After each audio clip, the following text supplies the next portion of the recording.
Welcome to r/Entitled Parents the movie, Valentine's Day edition. As today is Valentine's Day, I thought I'd bring you some of the best stories of entitled people just ruining relationships. So without further ado, sit back, relax, and let's get straight into it. My parents stalked me. I am 21. I am female. I understand that there can be dangers to dating, but the way my parents go about it is ridiculous. I met this girl on Tinder a while ago, and we've talked pretty much every day. We had our first date a week ago at the mall. It went great, but I didn't tell my parents because I know how crazy they are. Fast forward to Tuesday, we're having another date. Now this one I do tell my parents about. It was at the movies, but I had the feeling that I shouldn't tell them that, so instead I said, "Oh, we're going to the mall to hang out." The movie went great, and I went over to my date's place afterwards. Then I get texts from my parents asking why I'm not at the mall. My dad had driven an hour to that mall, looked for me, and looked for my car. Holy heck, you are insane. Then after, my dad tracks me with my phone and asks me why I'm near the beach. That's where my date lives. Like, dude, what? Listen, I understand wanting to value my safety, but that was an extreme violation of my boundaries. I had a gut feeling telling them where I was actually would be a mistake, and I was correct. And they still don't see how screwed up it is to stalk their adult daughter. Alright, a few things, OP. First of all, tell them to f*** off. And that's actually not a joke. Like, what are they doing? You're 21. I get it. Look, being a protective parent, especially over a daughter, it makes sense, okay? But not that. Don't do that. That's way too far. Second of all, turn whatever your little stalking silly app is off. They don't need to know where you are at all points. If I had to have that on my whole time, my parents were like, yeah, I need to know where you are. No, that wouldn't happen. I'd probably just turn it off, to be honest. Yeah, turn that off. That's weird. Oh my god, I've just seen a comment as well from OP. Actually upset because I really like this girl, but my parents are probably going to scare her away. Sad face, sad face. Mate, I just feel bad for you, honestly. Just don't tell the girl that you even have parents. Just say you're an orphan. Honestly, just them off. Now moving on to our second post of today's episode. Mum wants me to give her my cats. I volunteer fostering cats. My cats tend to go to a cat cafe, so I don't typically do meet and greets, but when I do, I'll have people stop by so they can see the cat in its territory and get a good sense for the cat's personality. A mum and her 4-year-old daughter stopped by to meet one of my kittens. She applied online and went through the foster organization, so I didn't know her, but my husband was home, so I felt pretty safe. I have 4 cats of my own, and for this meet and greet, I shut them in my guest room, just to make things easier. They're not huge fans of kids anyway. Everything was going great. They met and liked the kitten, and when we were walking back to the entrance,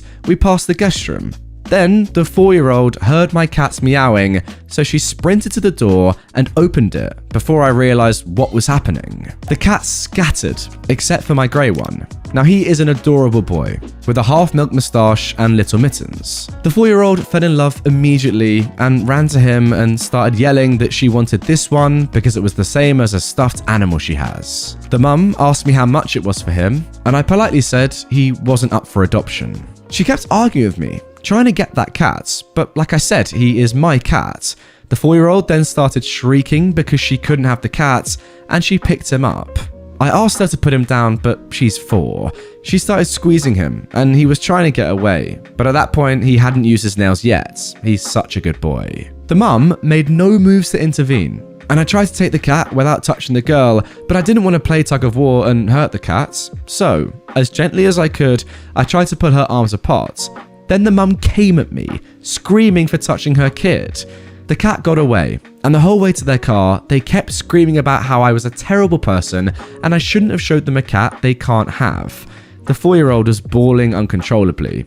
It was horrible. I felt horrible. The mum threatened to call the cops and my foster org. My husband was asleep because he works 3rd shift, so he only caught the tail end of it. He obviously doesn't think that I was the butthole in this story, because giving up our cat was never an option. Also, I know cat tax is a thing, but I'm not going to share pictures of him to avoid any ability to trace back to me and my foster group. I don't want any negative publicity for them, because there are people who think I handled the situation poorly. I don't want any of my actions to reflect on my foster organization. Alright, sorry, but can someone explain how OP has handled this situation poorly? Like, I don't get that at all. What do you want her to do in that situation? Just say, yeah, have my cat. Like, in what other way can you say, no, that's my cat, you can't adopt it? How is that handling the situation poorly? That is just stupid. And again, like I tend to say in my videos, I don't blame the kid in this situation, especially given they're 4 years old, right? They see an adorable cat, they're gonna want it, obviously. Therefore, I do blame the mum though for even entertaining that and not just saying right away, no, darling, that's not your cat, and that one is not up for adoption. Sorry, let's move on. Speaking of moving on, now for story 3. The little idiot that ruined my Halloween. This isn't as much entitled parents as it is entitled kids and completely incompetent parents. Honestly, r/incompetent parents would be a good subreddit. That is actually a good shout. Not people that are entitled, just parents that have no idea what's going on and are just not capable of taking care of their kids. I would back it. So, in my house, Halloween is like advanced Christmas. We aren't just into it, we are it. My dad starts setting up well over a month in advance, and we have some stuff, to my chagrin, up all year. Oh, apparently chagrin means disgust. So Opie doesn't like it, but his family have Halloween stuff up all year. Now, if that's not Halloween obsessed, I don't know what is. The whole property, all the way around, has hundreds of decorations. So, this year, my dad drove over an hour to get the last Jack Skellington animatronic available in our entire state. It cost around $300, but he had to have it to match our Sally by the entrance. So, backstory out of the way, this family are a little bit obsessed. So while my dad's out there amongst the animatics, giving tours and talking with our literal professional clown friend who's helping out, I'm on candy duty. So, a large group of kids come to the door and immediately knock Jack over because they're all wanting to crowd and not wait in line. But it wasn't damaged, yet. They then almost knocked over Sally as I put Jack back up. Eventually he's standing up and I can give them their candy. But I don't even get a chance to say, take 2 or take a handful. This kid just takes a handful, then another. I tell him, okay, that's enough, and he takes another handful, saying, wow, this is so much. I once again tell him, no, that's enough now, as I take the bowl and move it to the other side of the door, closer to the other boys.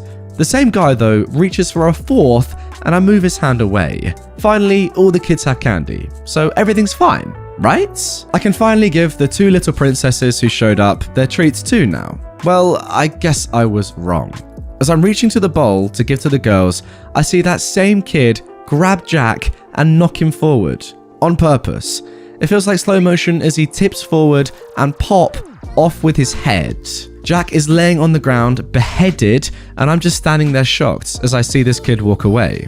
The poor girl was trying to ask if she can take 2, but I was so shocked it took me a while to reply, and it was awkward.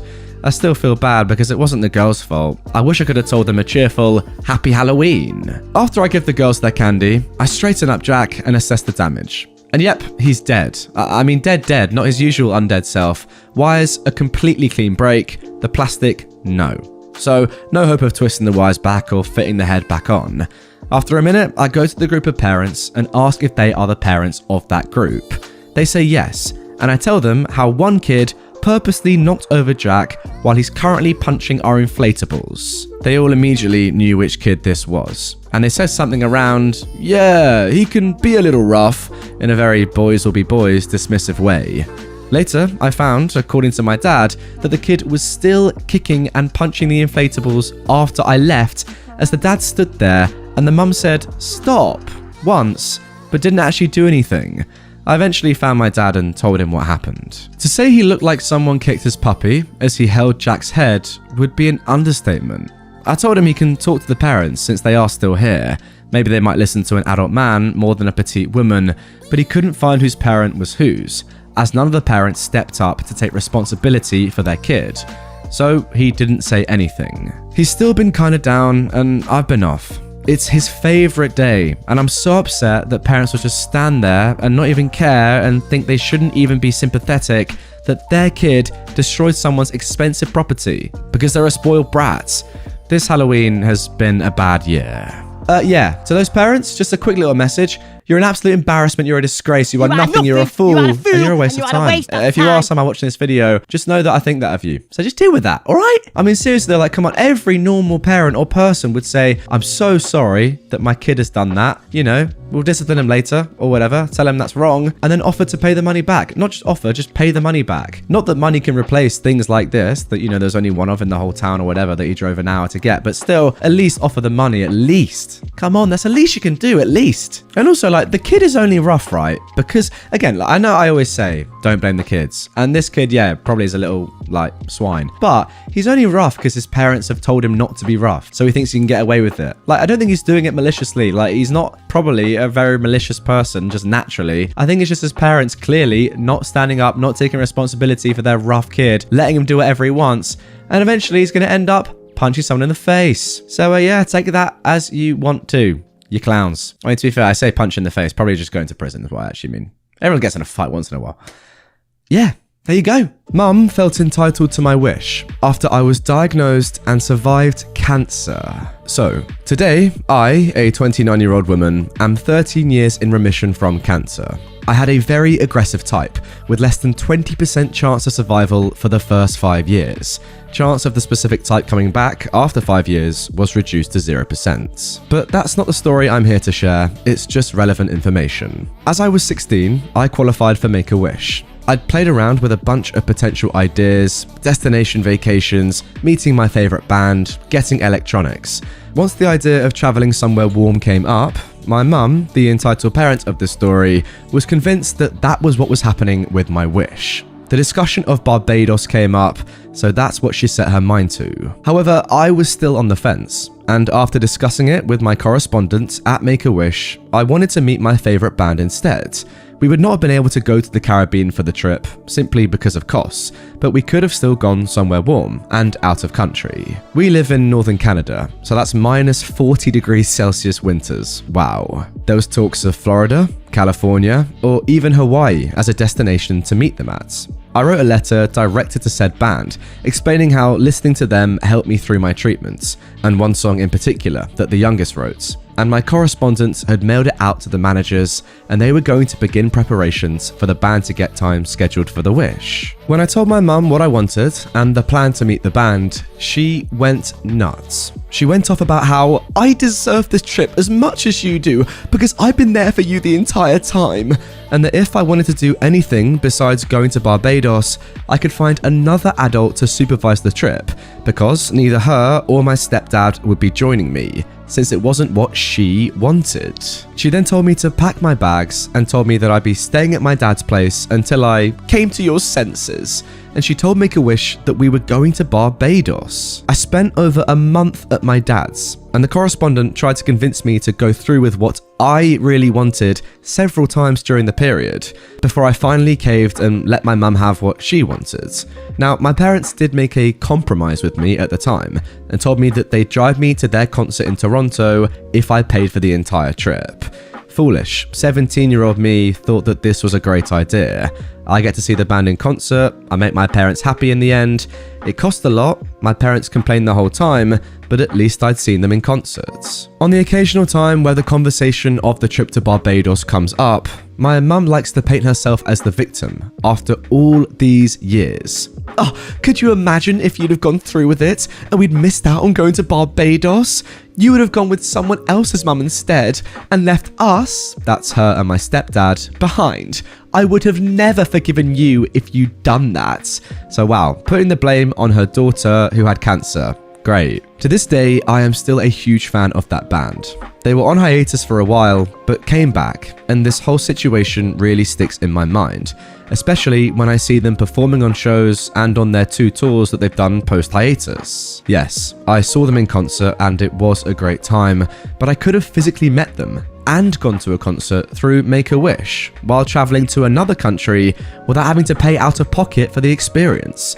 All because my mum felt entitled to making my wish about her rather than the actual recipient of it. Now, I understand that she didn't care to meet the band herself, but there could have been many more opportunities available aside from just doing that.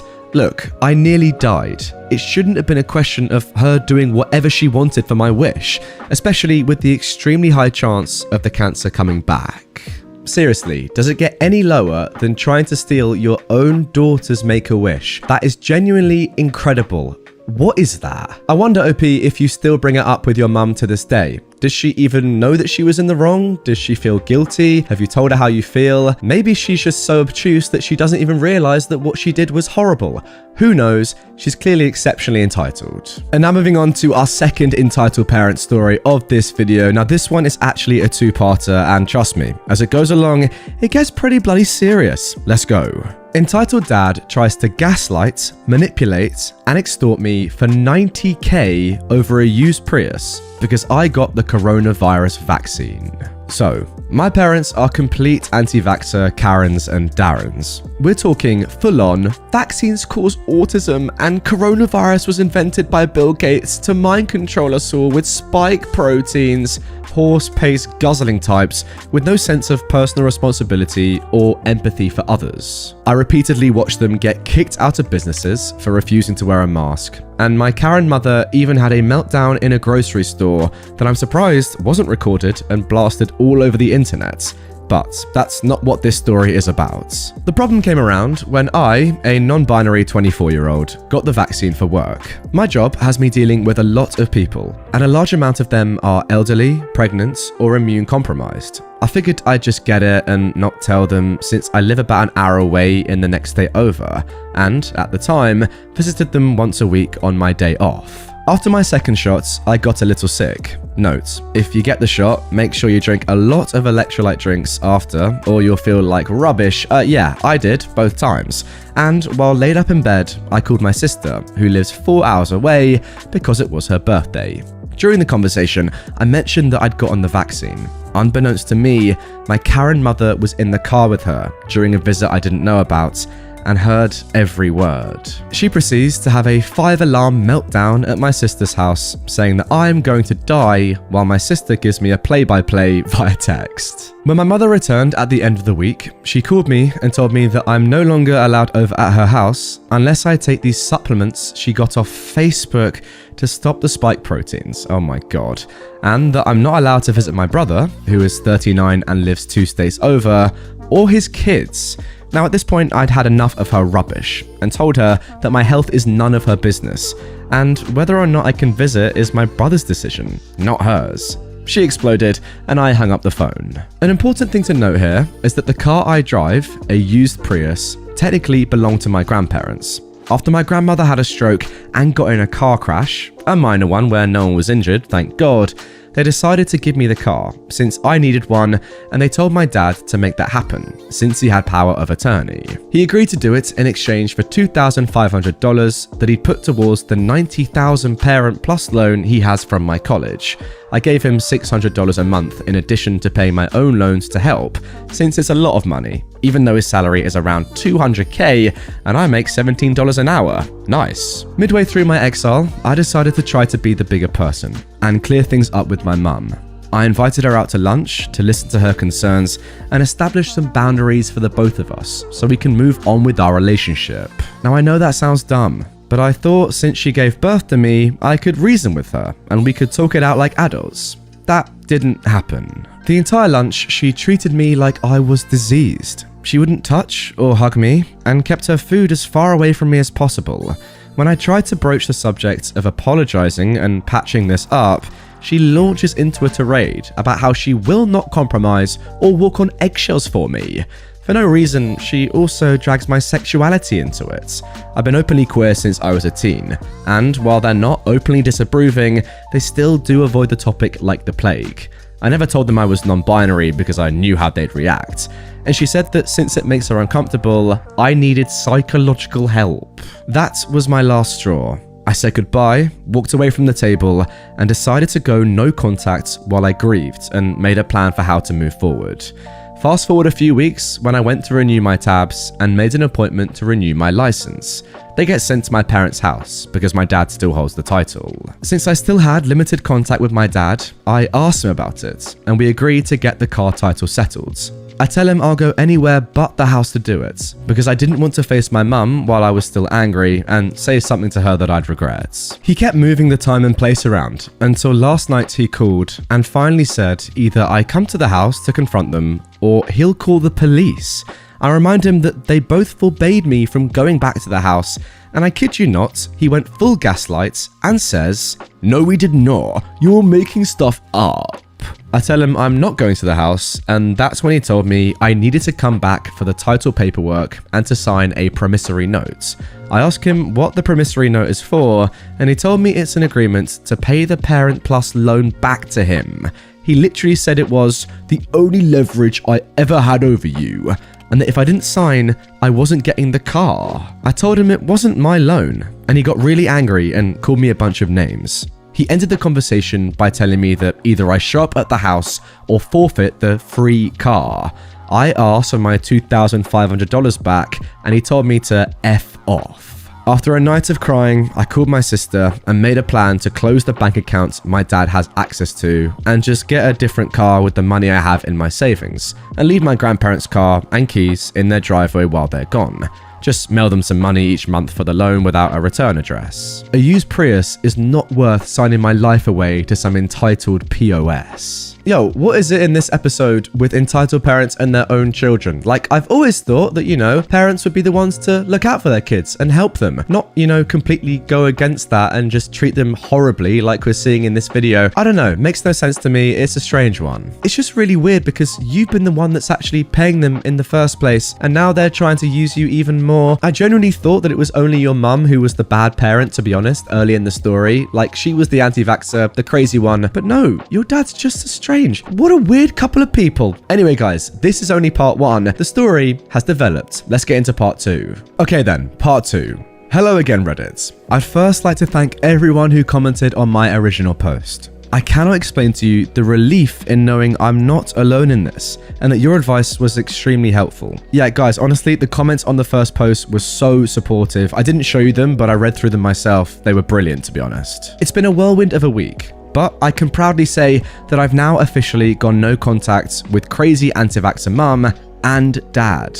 Honestly, I've never felt more relieved. I knew after the post that I had to do something as soon as possible. I decided at the end of my last post that it wasn't worth keeping the car.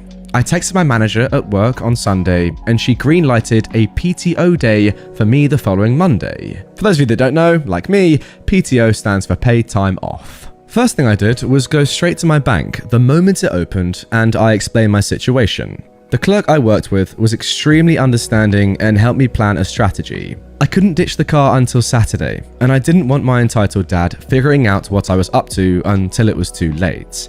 She suggested we keep the old account up since he could see it, but move most of my money to a new account through a withdrawal deposit, so it just looked like I paid rent or something. While we worked the transaction, I texted my entitled dad, agreeing to meet next week, Thursday, to sign the promissory note. This smug butthole replied that was fine and said, "It's good that you're coming to your senses." I'm amazed I didn't pull something with how hard my eyes rolled. Once I finished up at the bank, I thanked the clerk and moved on to my next move. Obviously, I was going to need a new car. I'm sure my dad thought he wiped me out with that 2.5k. He didn't have access to my savings account, so he didn't actually have a clue how much money I actually had saved up. Late Sunday night, I inquired about a lot of used cars in my area and got a response back from a dealer who had a car I liked with decent mileage right in my price range. After the bank, I drove over there, and after a quick inspection and look at the car's history, I went ahead and bought it. While I waited for all the paperwork to go through, I tapped away on my phone and extricated myself from everything I shared with them. Car insurance, health insurance, everything. I decided in order to go full no contact, I needed to vanish from their life completely. Car purchased, I moved on to my next move, changing my phone number. My dad still had me on his phone plan. I did worry that I'd have to get a new phone, since technically he bought it back in December. I gave him the money and he went into the store. Luckily, since I paid the full amount and it wasn't on a payment plan, I got to keep my phone. Score! Getting on my own account and switching everything took all of 15 minutes, and I walked out a free human. I went home and talked to my landlord about the event. She lives with me, it's a shared house, and said if my dad comes knocking for me, she'll call the cops, which is super cool of her. My manager, who knows my situation and is a real MVP, helped me pick up my new car on Tuesday. That just left getting rid of the Prius. Obviously, I'd need help. I couldn't drive the car there and just get a cab back since my dad's house is way out in the sticks. I don't have a lot of friends since I moved here during the lockdown, and I haven't done a lot of going out and socializing, even though I am now vaccinated. So I asked my partner and my rock through this whole nightmare. Since he can't drive long distances due to a health problem, he asked some of our mutual friends. Well, his friends, who I've only hung out with a handful of times. I didn't think anybody would do it, since I don't exactly live close to my parents, and I needed to drop off the car in the dead of night to ensure my safety. But, to my surprise, multiple people came forward saying that they'd help. Guys, I cannot impress upon you the relief in just knowing I have allies. I nearly burst into tears when I got the text volunteering to not only meet me in the middle of nowhere at the dead of night, then drive my sorry butt back home, but offers to have me stay with them instead, just in case my entitled dad tried to hunt me down. It just felt so good to know that people cared about what I was going through and wanted to help, and I felt so deeply moved by their kindness and generosity. After the most nerve-wracking week of my life, I woke up at 2 AM on Saturday morning and met my partners in not really a crime at a gas station near my entitled dad's house. We successfully dropped off the Prius, and once I got back home, I immediately turned around and drove to my brother's place in the next state to meet up with my sister and hang out with my adorable little baby nieces. The best part is, while I was hanging out with the kids, my dad called my sister livid that I wasn't answering the phone and demanded to know how the Prius got to his house. My sister looked at me dead in the eye as she told my dad that she has no idea what he's talking about, and that I've been at my brother's place since Friday. When he demanded to talk to me, she said he couldn't because I'd already left and hung up the phone. She told me over a nice bottle of bourbon that she'd also been planning on going no contact with them for a while, and that she was so proud of me for having the strength to pull this all off. Now I'm just straight chilling, looking forward to the future with my court appearance for a legal name change looming just over the horizon, and following up on a couple applications I put out for some higher paying jobs in my field. I can't say for sure that they won't try something, but my dad is very limited in what he can do. Really, it feels like I've dropped a huge weight. They really caused me a great deal of pain and suffering throughout my years on this planet, and it feels amazing to finally be free.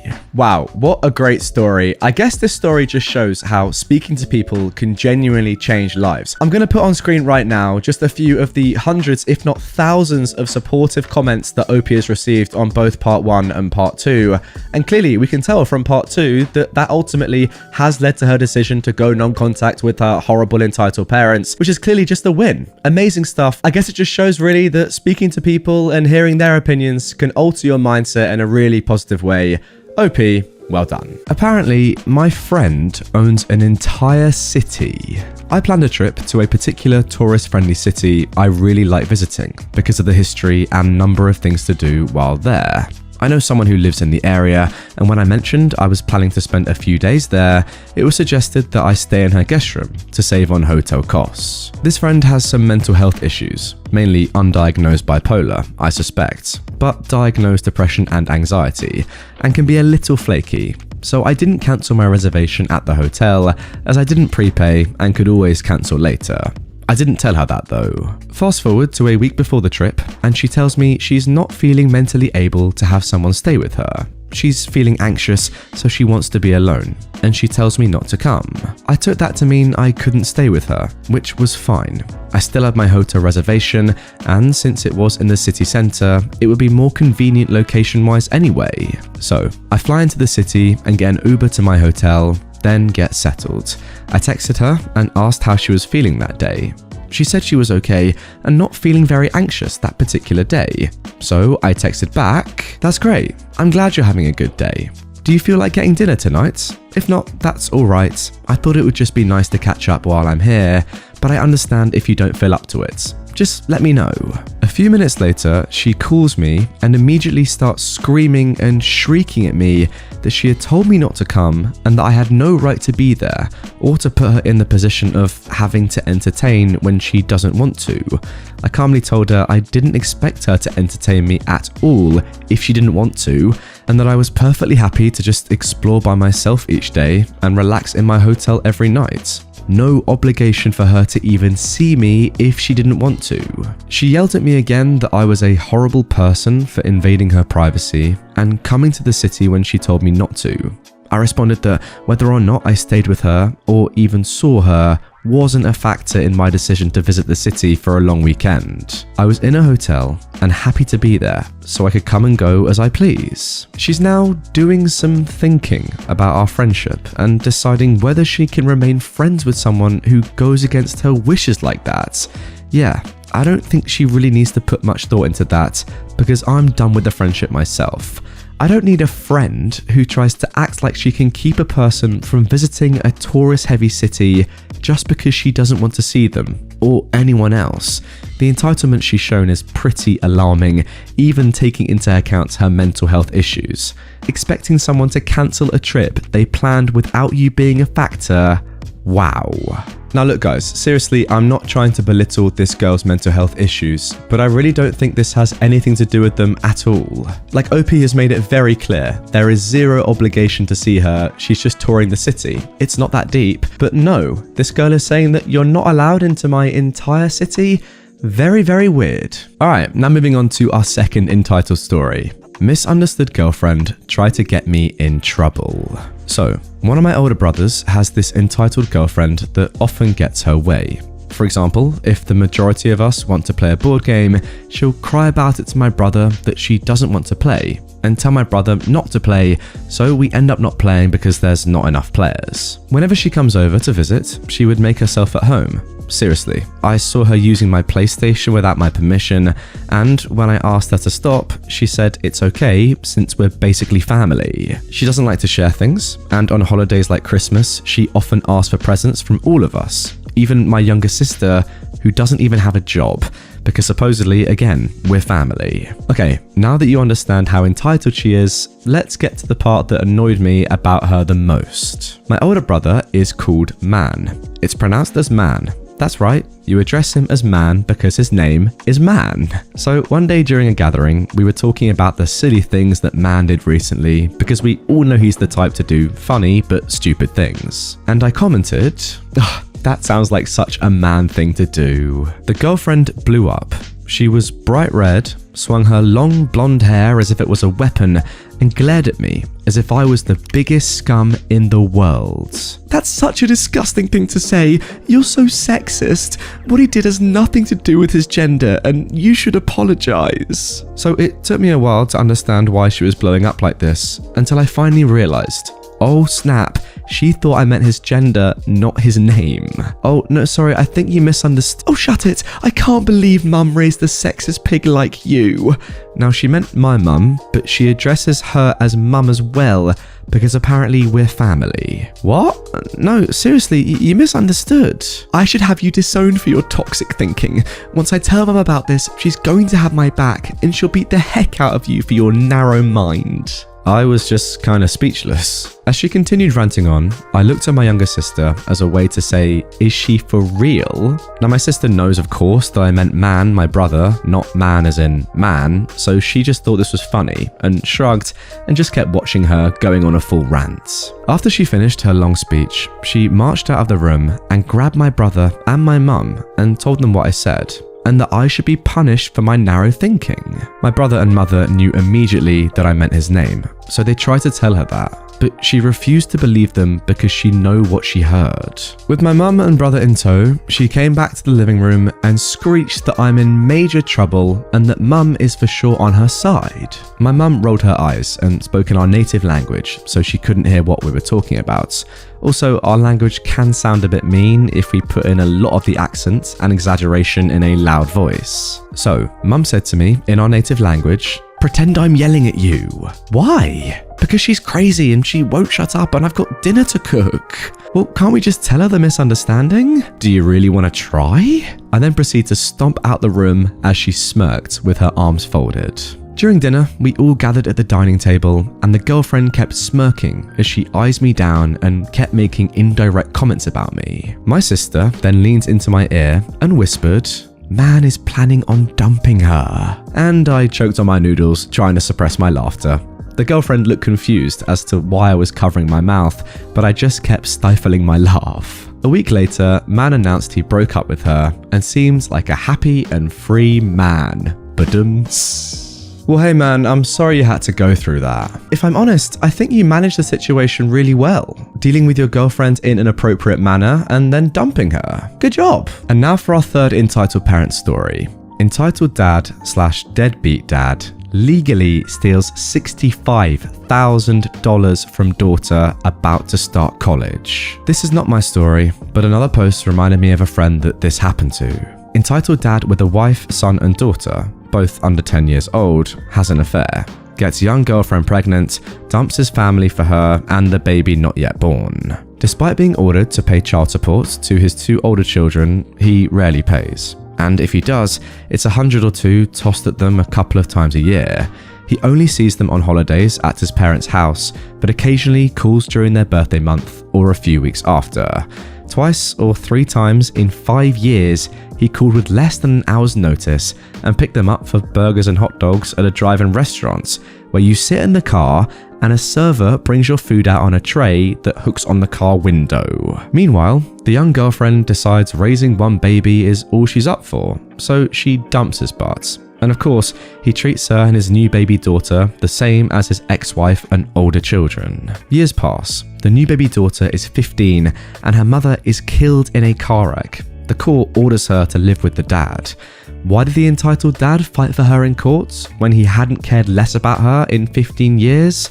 Well, it was a commercial truck that hit and killed her mother, and the company was desperate to make an out-of-court settlement to avoid a lawsuit. The daughter hates her dad, but she's powerless to defy the courts. The settlement is accepted for about $65,000. The money goes into a college fund, but of course, the entitled dad is on the account because of US law. And you know what happens next. The next couple of years are rocky, but the daughter is a quiet type who avoids confrontation, so she mostly just studies and endures, waiting to get out and go to college.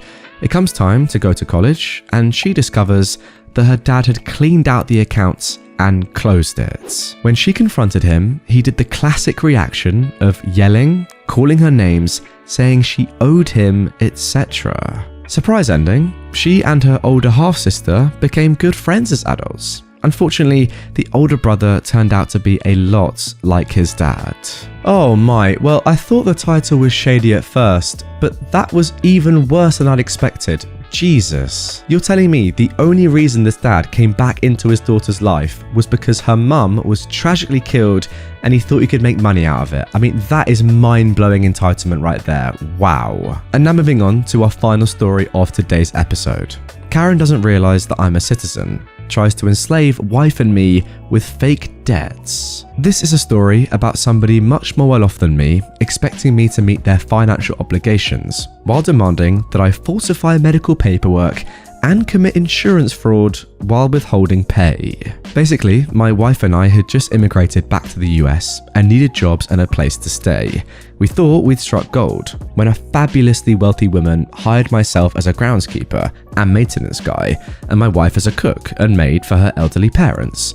The pay was low, but part of it involved being able to live rent-free in the second house on the estate. The elderly couple were extremely senile, but still the sweetest old folks you can imagine. It was a really nice property, so for a few months, everything was great. Then, about 3 months in, my wife noticed the pantry, which was itself bigger than our living room, was not being restocked by the grocery delivery company that normally did these things. We contacted our employer, who flew into a rage that managing that sort of thing was our responsibility, so she'd cancelled the delivery service without telling us. It became apparent that she fully expected us to notice and take care of it ourselves. When I asked her how she expected us to buy groceries for her parents when she didn't even tell us she cancelled the service, she became extremely irate. Direct quotes, "Then why the F do I sign a check to each of you every week?" Yeah, this dog earnestly thought we should be using our personal paychecks, which were not very big, to pay for her parents' upkeep. After much deliberation, she grudgingly left us a credit card to go out and buy groceries for her parents, which added to our workload at no extra pay, but we didn't have anywhere else to stay and no other job lined up, so we just dealt with it. Well, another few months go by and she contacts us again. She wants us to sign something. The paperwork shows up and it requests for medical documentation from an insurance company. The chick wants us to attach our timesheets to it, sign it, and send it back to the insurance company. Well, I read it and it becomes apparent she has elder care insurance to pay for live-in nursing services and has told them that we are nurses so she can try and get them to pay our wages. I contact her and inform her that we have not provided medical care, we're not licensed to, and we're not going to fill out the paperwork. Cue mother of all poop storms. Karen goes nuts, screaming into the phone about how much she has done for us and that we owe her, how she will report that we're neglecting her parents, and then call immigration on us and have us deported. I don't think she ever realised that I am a citizen and my wife immigrated legally. I tell her that what she's asking us to do is fraud, and that I'd rather get fired than arrested for a felony. I tell her she has 90 days to find a replacement for us and that we'll be moving out. Things devolve into her screaming about how much money she has and how she's besties with the cops and has a bunch of expensive lawyers to sue us with. I suggest that she ask one of those lawyers how they feel about defending her for insurance fraud, and then I hang up. My wife and I continue our services for the old folks while looking for a new place, because they were actually super nice and the situation wasn't their fault. They were also very senile, mistaking us for other people they knew, forgetting they had kids, etc. So they can't be held accountable for their daughter's behaviour, as they lack any ability to intervene. Then, instead of a paycheck, I get a bill for the last 8 months of rent and a note that she isn't paying our wages until we pay me back for everything you owe me, plus interest. She had valued the rent of the second house provided in our contract at more than she paid us monthly, so we'd never actually be able to pay it off. Yeah, this dog actually tried to make us into indentured servants. So, without responding, I continue performing my duties, studiously keeping logs on our hours and retaining all the receipts for how much more we owed her. 90 days go by without a paycheck. We purchased groceries using the card she provided, which she added to our debts. We document everything. About a week before the 90-day, we contact 2 government agencies. First, the State Department of Labour to report exploitation, and second, Adult Protective Services to inform them that an elderly couple that requires caretaking are going to no longer have caretakers, and that their daughter has refused to provide it. Then we call her and inform her that she is going to be receiving some phone calls from these agencies shortly, and should probably contact her attorney. There was about a 60-second dead silence on the phone, then hysterical laughter as she hung up. Okay, not the response I expected, but screw it. One more week and we're gone. 8 hours later, she shows up in the driveway in a rental car. This dog bought a one-way plane ticket to come out to the estate and report us to the cops for trespassing on the property. This of course doesn't work because we've got a tenancy contract, and if she wants us gone, she has to utilize the legal eviction process. She then tries to claim we are illegal aliens, which a quick glance in our wallets at our IDs by the cops proves false. She starts to shriek at them about if they know who she is or how expensive her lawyers are. The cops have that unique expression of irritated and amused that cops dealing with some dumb stuff they aren't allowed to comment on get, and advise her not to talk to us or attempt to enter or go near the guest house. She moves into their house that night and presumably takes over our duties. I would go out on the balcony every day for the week before I left to drink my coffee and smile as I stared across the big, luxurious lawn to see her standing in the picture window, arms crossed, glaring death at me. To make a long story short, the expensive lawyer she has convinced her to pay our back wages with additional interest for violating state labor laws by withholding them. It turns out that trying to enforce actual slavery is still illegal after all. Who knew? Like, what is this woman playing at? She should be locked up. That is genuinely modern day slavery. If you are charging someone rent and then paying their wages at less than the rent, how can they ever escape? Seriously? Like what is this? This is like a modern day prison as well. Ridiculous. Lock her up and throw away the bloody key. Entitled parents want me to fake my vaccination card. I am an 18-year-old woman and I still live with my parents, who are anti-vaxxers and since the pandemic, also COVID-idiots. In my country, they are called Kwodenka. My mum is especially against all COVID restrictions. She doesn't believe that COVID is dangerous and she thinks that the government only wants to control and kill us. She said repeatedly that we're living in a dictatorship and that the vaccine is going to kill us all. Also, since the pandemic, she's started on various protests and is heavily active in conspiracy groups on Telegram, Facebook, etc.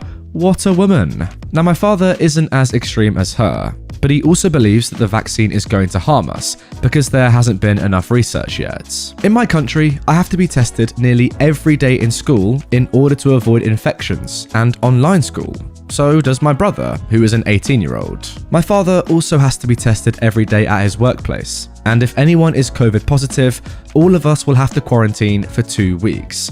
If you're working, you don't get paid during this period of time. This could be avoided if you get the vaccine. We wouldn't have to be tested regularly, and we wouldn't be quarantined if anyone in our class or family member has COVID. That's the initial situation of my story. The father of my best friend is a doctor and also an anti-vaxxer. He is allowed to vaccinate patients, but he just uses it as an excuse to fake vaccinate himself and his family. That's his daughter, son, and wife. My family is really close to his. I've been friends with his daughter since elementary school, and we live in the same neighborhood. He knows that my parents are also anti-vaxxers, and he made an offer to my mother approximately 2 months ago. He would also fake vaccinate us, my parents, my brother, and me. Oh my god, you're telling me a doctor is giving out fake vaccines? What is going on? Now, my mother has been afraid that I'm going to get vaccinated because I don't believe in all this BS about the government and COVID. I think COVID is dangerous and deadly. She knows my opinion and is deeply afraid that I will get killed because of the vaccine as soon as I turn 18. Guess what? 1 week after my birthday, I got vaccinated without them knowing. 2 months ago, she told me about the doctor's offer, and I clearly declined. Back then, I was still 17. It is a crime. In bad cases, you have to go to jail for 5 years, and I don't want to infect innocent people because I'm not really vaccinated. I said all of this to her, and at first, she tried to make me feel guilty. She wouldn't be afraid anymore that I got vaccinated, she's done so much for us, etc., but I still declined. She hasn't brought it up since then. 1 week ago, my parents wanted to talk to me and my brother in private. They shut down the internet and brought our mobiles into a different room. I immediately knew what they wanted from us. Apparently, my mother told my father about the doctor's offer because he has enormous pressure at his workplace, getting tested every day, the risk of being positive and quarantining for 2 weeks without payments. My father told us about his problems at work and said that it would be disastrous for us, me and my brother, if he tested positive, because both of us are going to be graduating this year, and missing 2 weeks of school is really bad. I just thought he was going to tell us about the offer and leave the decision up to us, but I thought wrong. He and my mother decided that either the whole family is going to get fake vaccinated or nobody is. I understand that my father is under enormous pressure, and I wouldn't say anything if he does accept the offer, but he said he won't do it if any of us decide against it. The problem is that he really wants to do it. I said again that I won't accept that offer, but I also won't stop them. Now, the fun begins. He started to blame me because now he wouldn't be able to do it. He said that we will do it as family, but is angry that I'm against it. He's decided that. He can also decide to just do it with my brother. I didn't agree with his decision in the first place. At that moment, he's shouting at me, trying to guilt trap me. I just wanted to go and said I was going to think about it. 4 days ago, that's 3 days after the first conversation, I told my mother that I still won't do it. During dinner, my father brought the topic up again. I still declined and told them they can do it without me. He didn't accept my answer. He started shouting again and also insulted me. How dumb I am, how stubborn, and that I think I'm so much better than them. He said he was disappointed in me because he thought that I was smarter than that, etc. That hurt me. I don't think I'm dumb. I'm one of the best of my class, and I'm currently doing the German version of A-levels.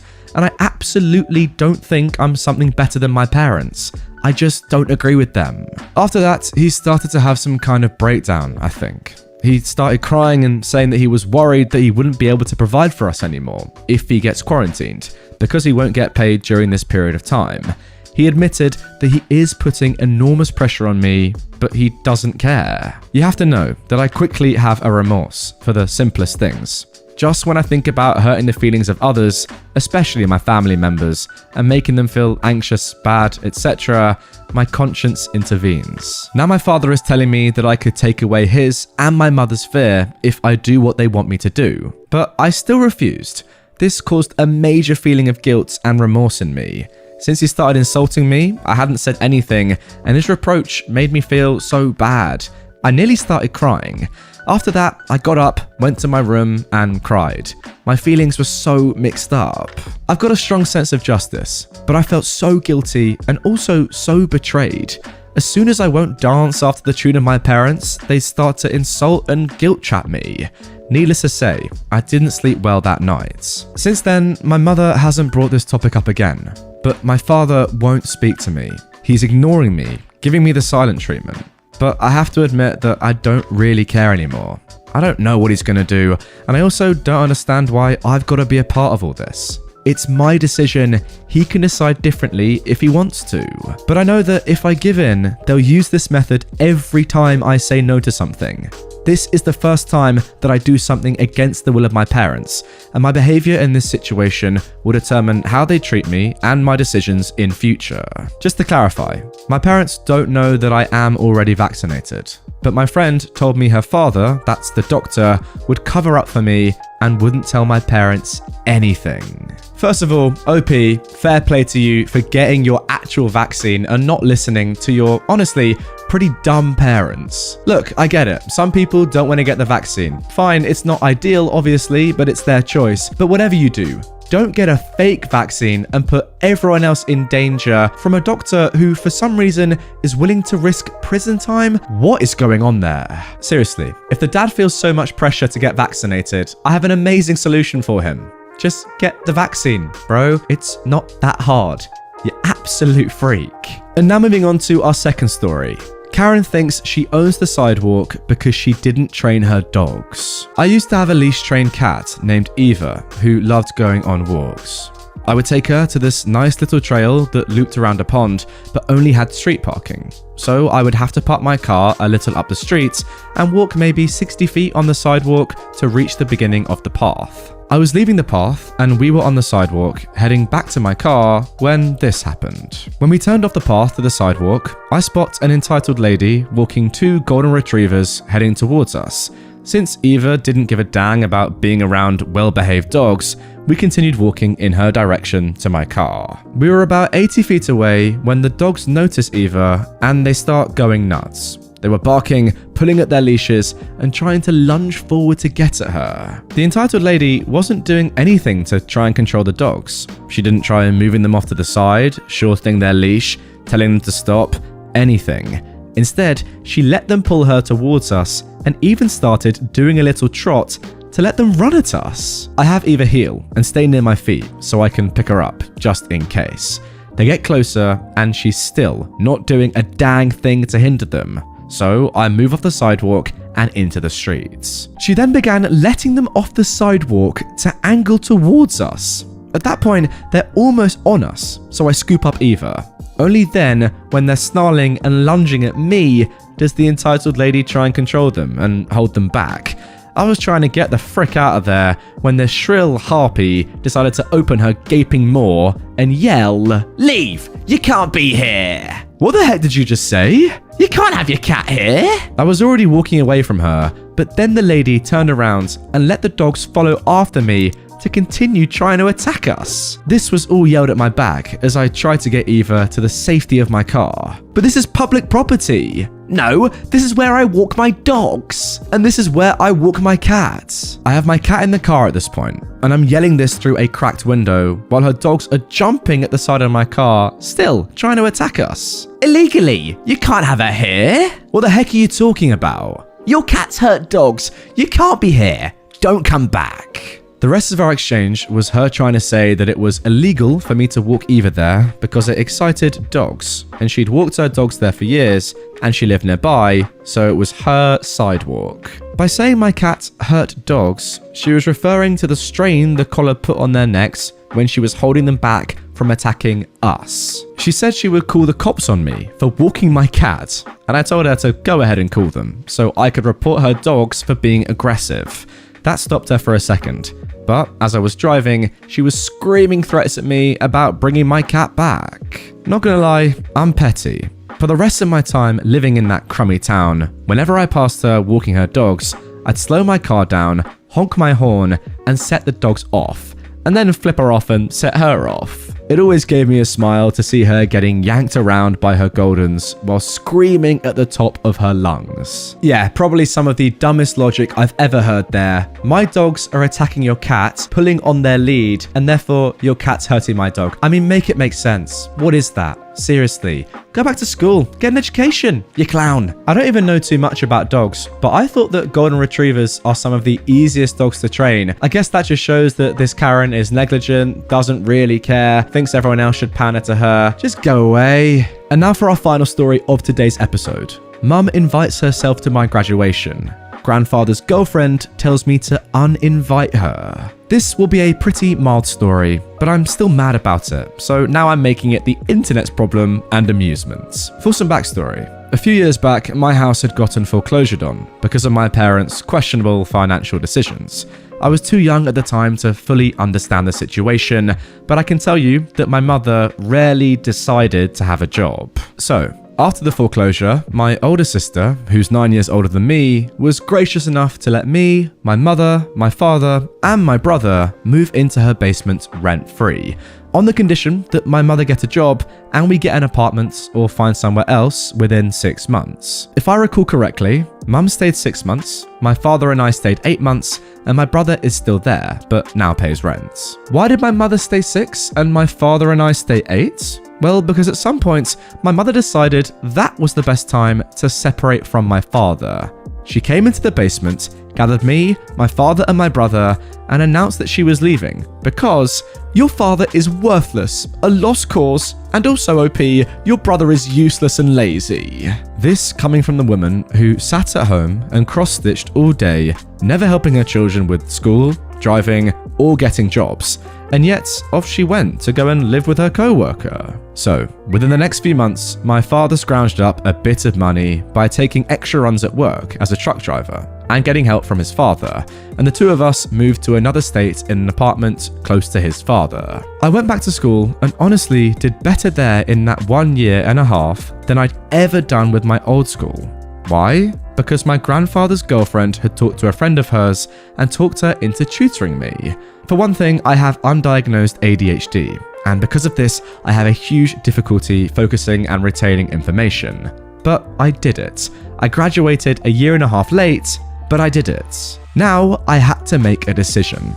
Did I want to invite my mother to the graduation?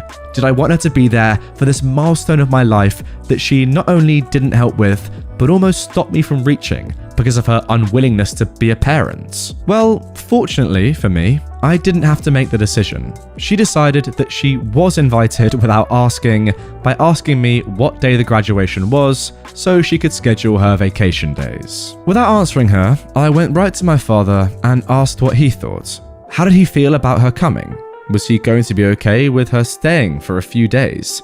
He was pretty emotionally messed up after she decided to abandon us the way she did. But he insisted it was fine and tried to make sure that I was okay with it.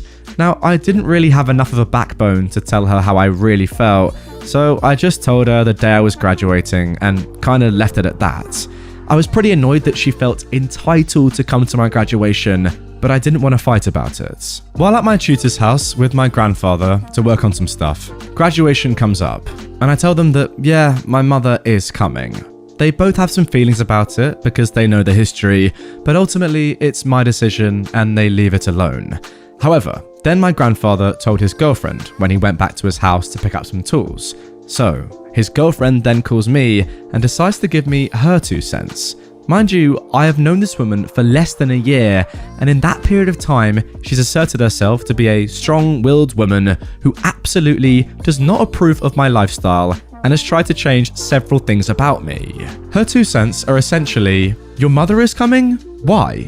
What does your father think? No, really, what does your father think? Are you sure? Well, what do you think? What does he think? I think you should uninvite her. For his sake, you need to uninvite her. I'm still pretty spineless, but I managed to stand my ground enough to tell her that my graduation is my event, and I decide who's coming.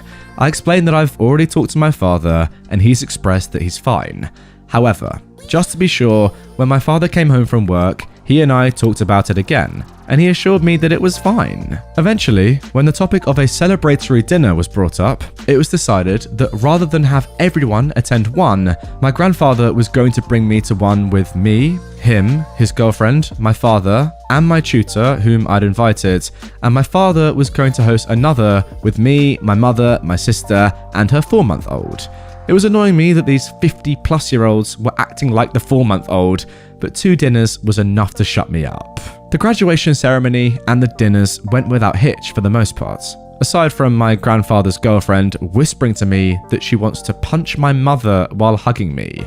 That was very cool. So, not a terribly eventful or horrible story. Fortunately, no screaming Karens, but I hope it was a relatable enough story to be enjoyable. A few too many entitled people involved in this story for my liking. I thought it was bad enough at first with just your mother acting like an absolute cow, but then your grandfather's girlfriend who's known you less than a year gets involved. Wow, keep out of it. It's my graduation. F off? I mean, seriously, any normal family would say, yeah, it's your event, invite who you want, we'll do what you say. But no, not this family, not these 2 women. They've got to get their nose involved and do what they want. Brilliant scenes. Stop. Please. Get some help. Stop it. Get some help. My abusive ex-stepfather asked me to call the police if I knew anything. So I did. I am a 29-year-old woman, and I live with my mum and her new boyfriend, we'll call him A-Hat, when I was a child. They met when I was 10 years old, but from the moment I met this man, I never liked him. He gave off the most terrifying vibes, and even as a child, I could instinctively tell that there was something wrong with this man. Fast forward 6 years, and my mum and A-Hat are getting married on my birthday no less. I have 3 new siblings in that time from their marriage, and this man for the past 6 years has made my life a living hell. He was physically and verbally aggressive almost every single day to me, my mum, and siblings. However, he did, and still does, have a particular dislike towards me. To this day, I'm still not sure why. He would exclude me from family events, force family members to not give me presents at Christmas and birthdays, and then humiliate me on those events and make a scene of me not receiving gifts. Body shame me? I was 11 years old when he did this, mind you, and called me a hoe for wearing a skirt. He also spent approximately $50,000 of my inheritance on himself, things like mountain bikes and the like.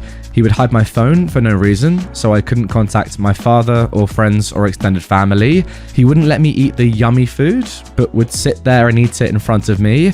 He ruined the very expensive 4WD I bought my mum as an adult out of my inheritance, and once he ruined it, left it at its demise place, which was out of town in the backcountry, down a steep slope, and in a creek, for me and my mum to sort out. And there's even more. Stolen cars and motorbikes, started a bushfire, tried to pin a break and enter of a friend's house in the middle of the night on my boyfriend, and that is just a snippet of the charms of this literally awful human being. I moved out of home very shortly after the wedding, and at 16, I was living on my own, juggling 2 part-time jobs, full-time school in a brand new state, and a brand new city.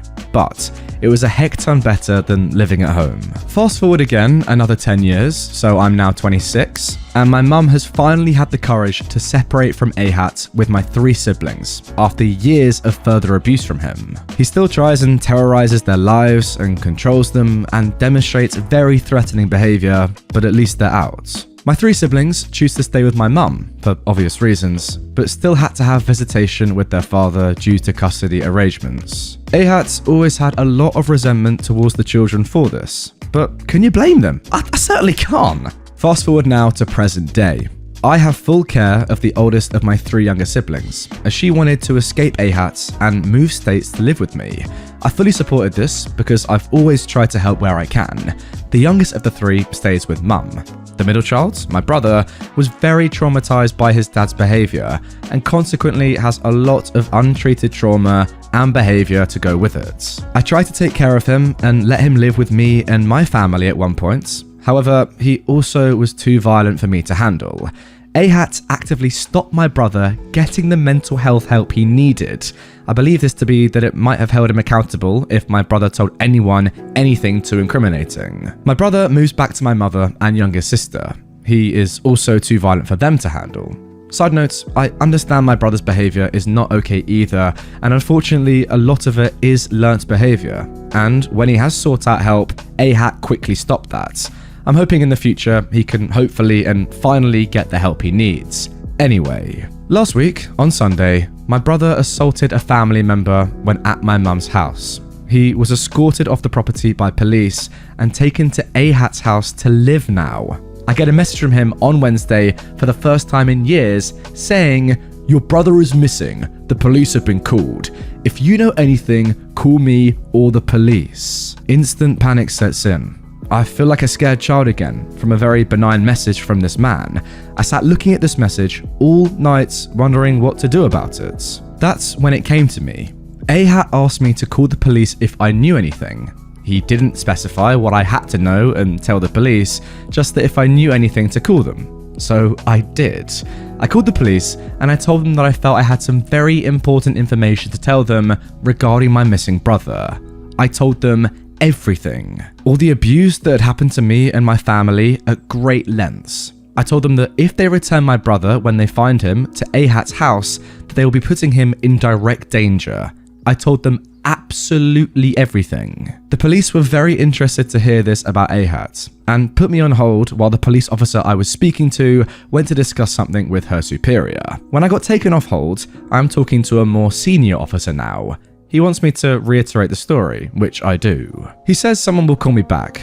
Okay, I think. I get a call back not longer, and they ask, if needed, would I sign a statement to what I had said? Of course, I agree. I go down to my local police station to sign said statement about what I've told the police. There is now an arrest warrant out for Ahat for a multitude of reasons. Seems there was more in his police file that I wasn't aware of, and I was told that under no circumstance would Ahat be getting my brother, when he's found, or any of my other siblings back in his care. So, not the juiciest of entitled parents on here, but I did maliciously comply with my butthole ex-stepfather's request of calling the police if I knew anything, and now he won't be able to hurt my family anymore. So, that's worth smiling over. It's been a slow burn to see any kind of justice come to this evil, entitled, terrible human, but my patience eventually paid off. Now, OP has actually given us some clarifications and a couple of edits to try and, give us a little bit more insight into how this story is unfolding. Number 1, I am from Australia, which might clarify some confusion. Our police system works a little differently down here, where we can go to our local police station regardless of what state we're in, as once the job number has been created, it can be accessed and also acted upon on a federal level. That means accessed across the entire country. Number 2, the police have reason to believe, however, they aren't able to disclose the exact reason why they believe this, that my brother is safe and fine, and have said as much to me. But again, they haven't elaborated on this. I believe that my brother and Ahat probably had a triggering event transpire, and that my brother ran away and has gone underground or into hiding. He has done this before, however, it never reached a police level. There were some people in the comment section of Reddit saying that it was strange that I was here posting the story onto Reddit about the incident while my brother was still missing, and I can understand where they're coming from. However, being states away from my brother, specifically on an island state, and with COVID restrictions, I'm unable to get to his states. So for now, I've done everything I can from where I am. I've also contacted and disclosed everything to child safety, which I've done so many times before. This is the most I can do from where I am. Unfortunately, yeah, makes complete sense to me. To be fair, OP, as long as the police are saying that your brother is almost definitely okay, I think, yeah, you're doing as much as you can. No need to get worked up about it. He's done it before. I'm sure he'll be fine. Update number 3. My sister, the oldest of the 3 that lives with me full time, has made contact via social media with my brother today. Okay, so there we go. My brother was very vague and secretive to my sister and wasn't willing to disclose where he was, which I can understand. We've all experienced the length of Ahat's secretive nature, so by not telling us anything he knows, Ahat can't manipulate, intimidate, or threaten us to get any information out of us if we don't know anything. I can confirm that it was most definitely our brother, as he used a safe word that we have between us 4 siblings, as Ahat would often take our phones. So we'd always use that safe word so we'd actually know it was our sibling we were talking to, not potentially Ahat's. The same goes for dangerous situations. If we'd ever need assistance, we would say the safe word for help as to not alert anyone we were asking for help. Very good idea for anyone else experiencing a similar experience. How sad is that though? That you have to even go to that extent to have a safe word from your own father, your own stepdad. That is, terrible. Speaking of, number 4, no word on location or outcome of Ahat. As he is no longer a direct family member, I'm not going to be informed until it is public knowledge, I imagine. The officer did say that she would contact me if there was anything else I did need to know, however. It may be a bit of time until we hear any outcome for him. In the 19 years I have known him, he has almost always managed to wiggle his way out of any repercussions of his actions. So I'm not holding my breath that this time will be any different, but I still have hope. It's better than resentment and negativity. And finally, number 5, I just received another text from Ahat saying, "Obviously no concern of yours, hey, big sis. Thanks for caring, only for yourself." I haven't replied to his original text, and I won't reply to this one either. This text has rattled me just like the first one. No matter how far you physically remove yourself from the person who has traumatized you, it can very quickly come straight back to take you back to feeling like it's happening all over again. Deep breaths and keep on. And lastly, I have been so blown away by everyone's support. Nothing like this has ever happened to me, with so much support and kind words from so many people. It's been so amazing, humbling, and beautiful that people have taken the time to wish me and my family well wishes and love and strength. It's people like all of you that give me hope and motivation to not harbour anger towards people and the world for the rubbish situations I've gone through in my life, because there is so much good out there. Thank you so much. And look guys, this post has, over 6,000 upvotes at the time of recording, but insanely it has over 160 comments as well, and they are all, to be fair, incredibly positive. I'll just go through a few. I mean, look at this one. Good on you. Hope your brother's found safe, and Ahat didn't do something to him, and only called you to start building an alibi. Yes, I really hope that's also what happened. I mean, look, what a comment by Stellar Manatee. I'm in awe of your bravery. Not easy to come from such an abusive step-parent to work and live your life at such a young age and still manage to be there for your siblings. An absolute standing ovation for telling the police everything you knew, as your butthole ex-stepfather requested.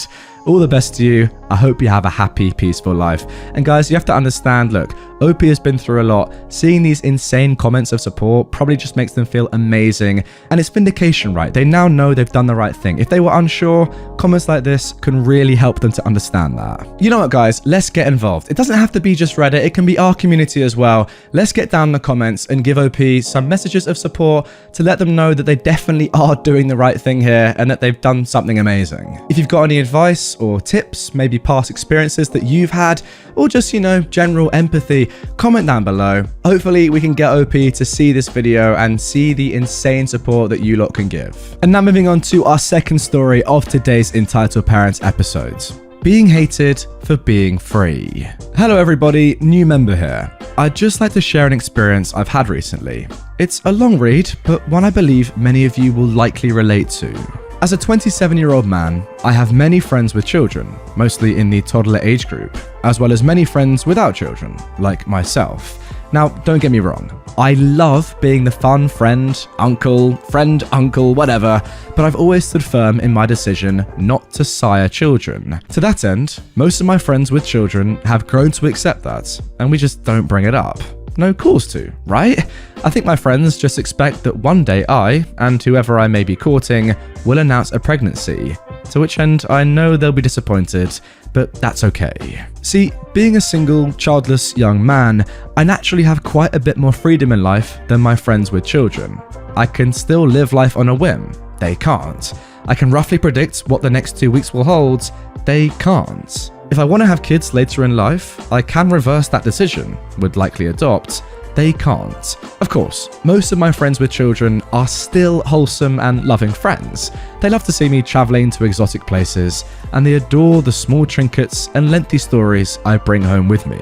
One set of friends, however, has shown their true colors lately. See, over the past few years, I've helped them left, right, and center, financially. I don't mind because they have mouths to feed, and I know how it feels to struggle. So I don't want to see my friends and their children doing the same.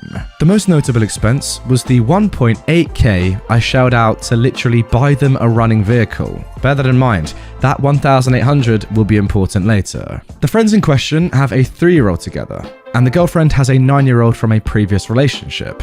This couple in particular has turned very bitter to me lately, almost as soon as they found out that I'm planning a month-long trip to Brazil in June. My friend's immediate response was, "Oh, you should be saving that money so you can buy a house and start a family."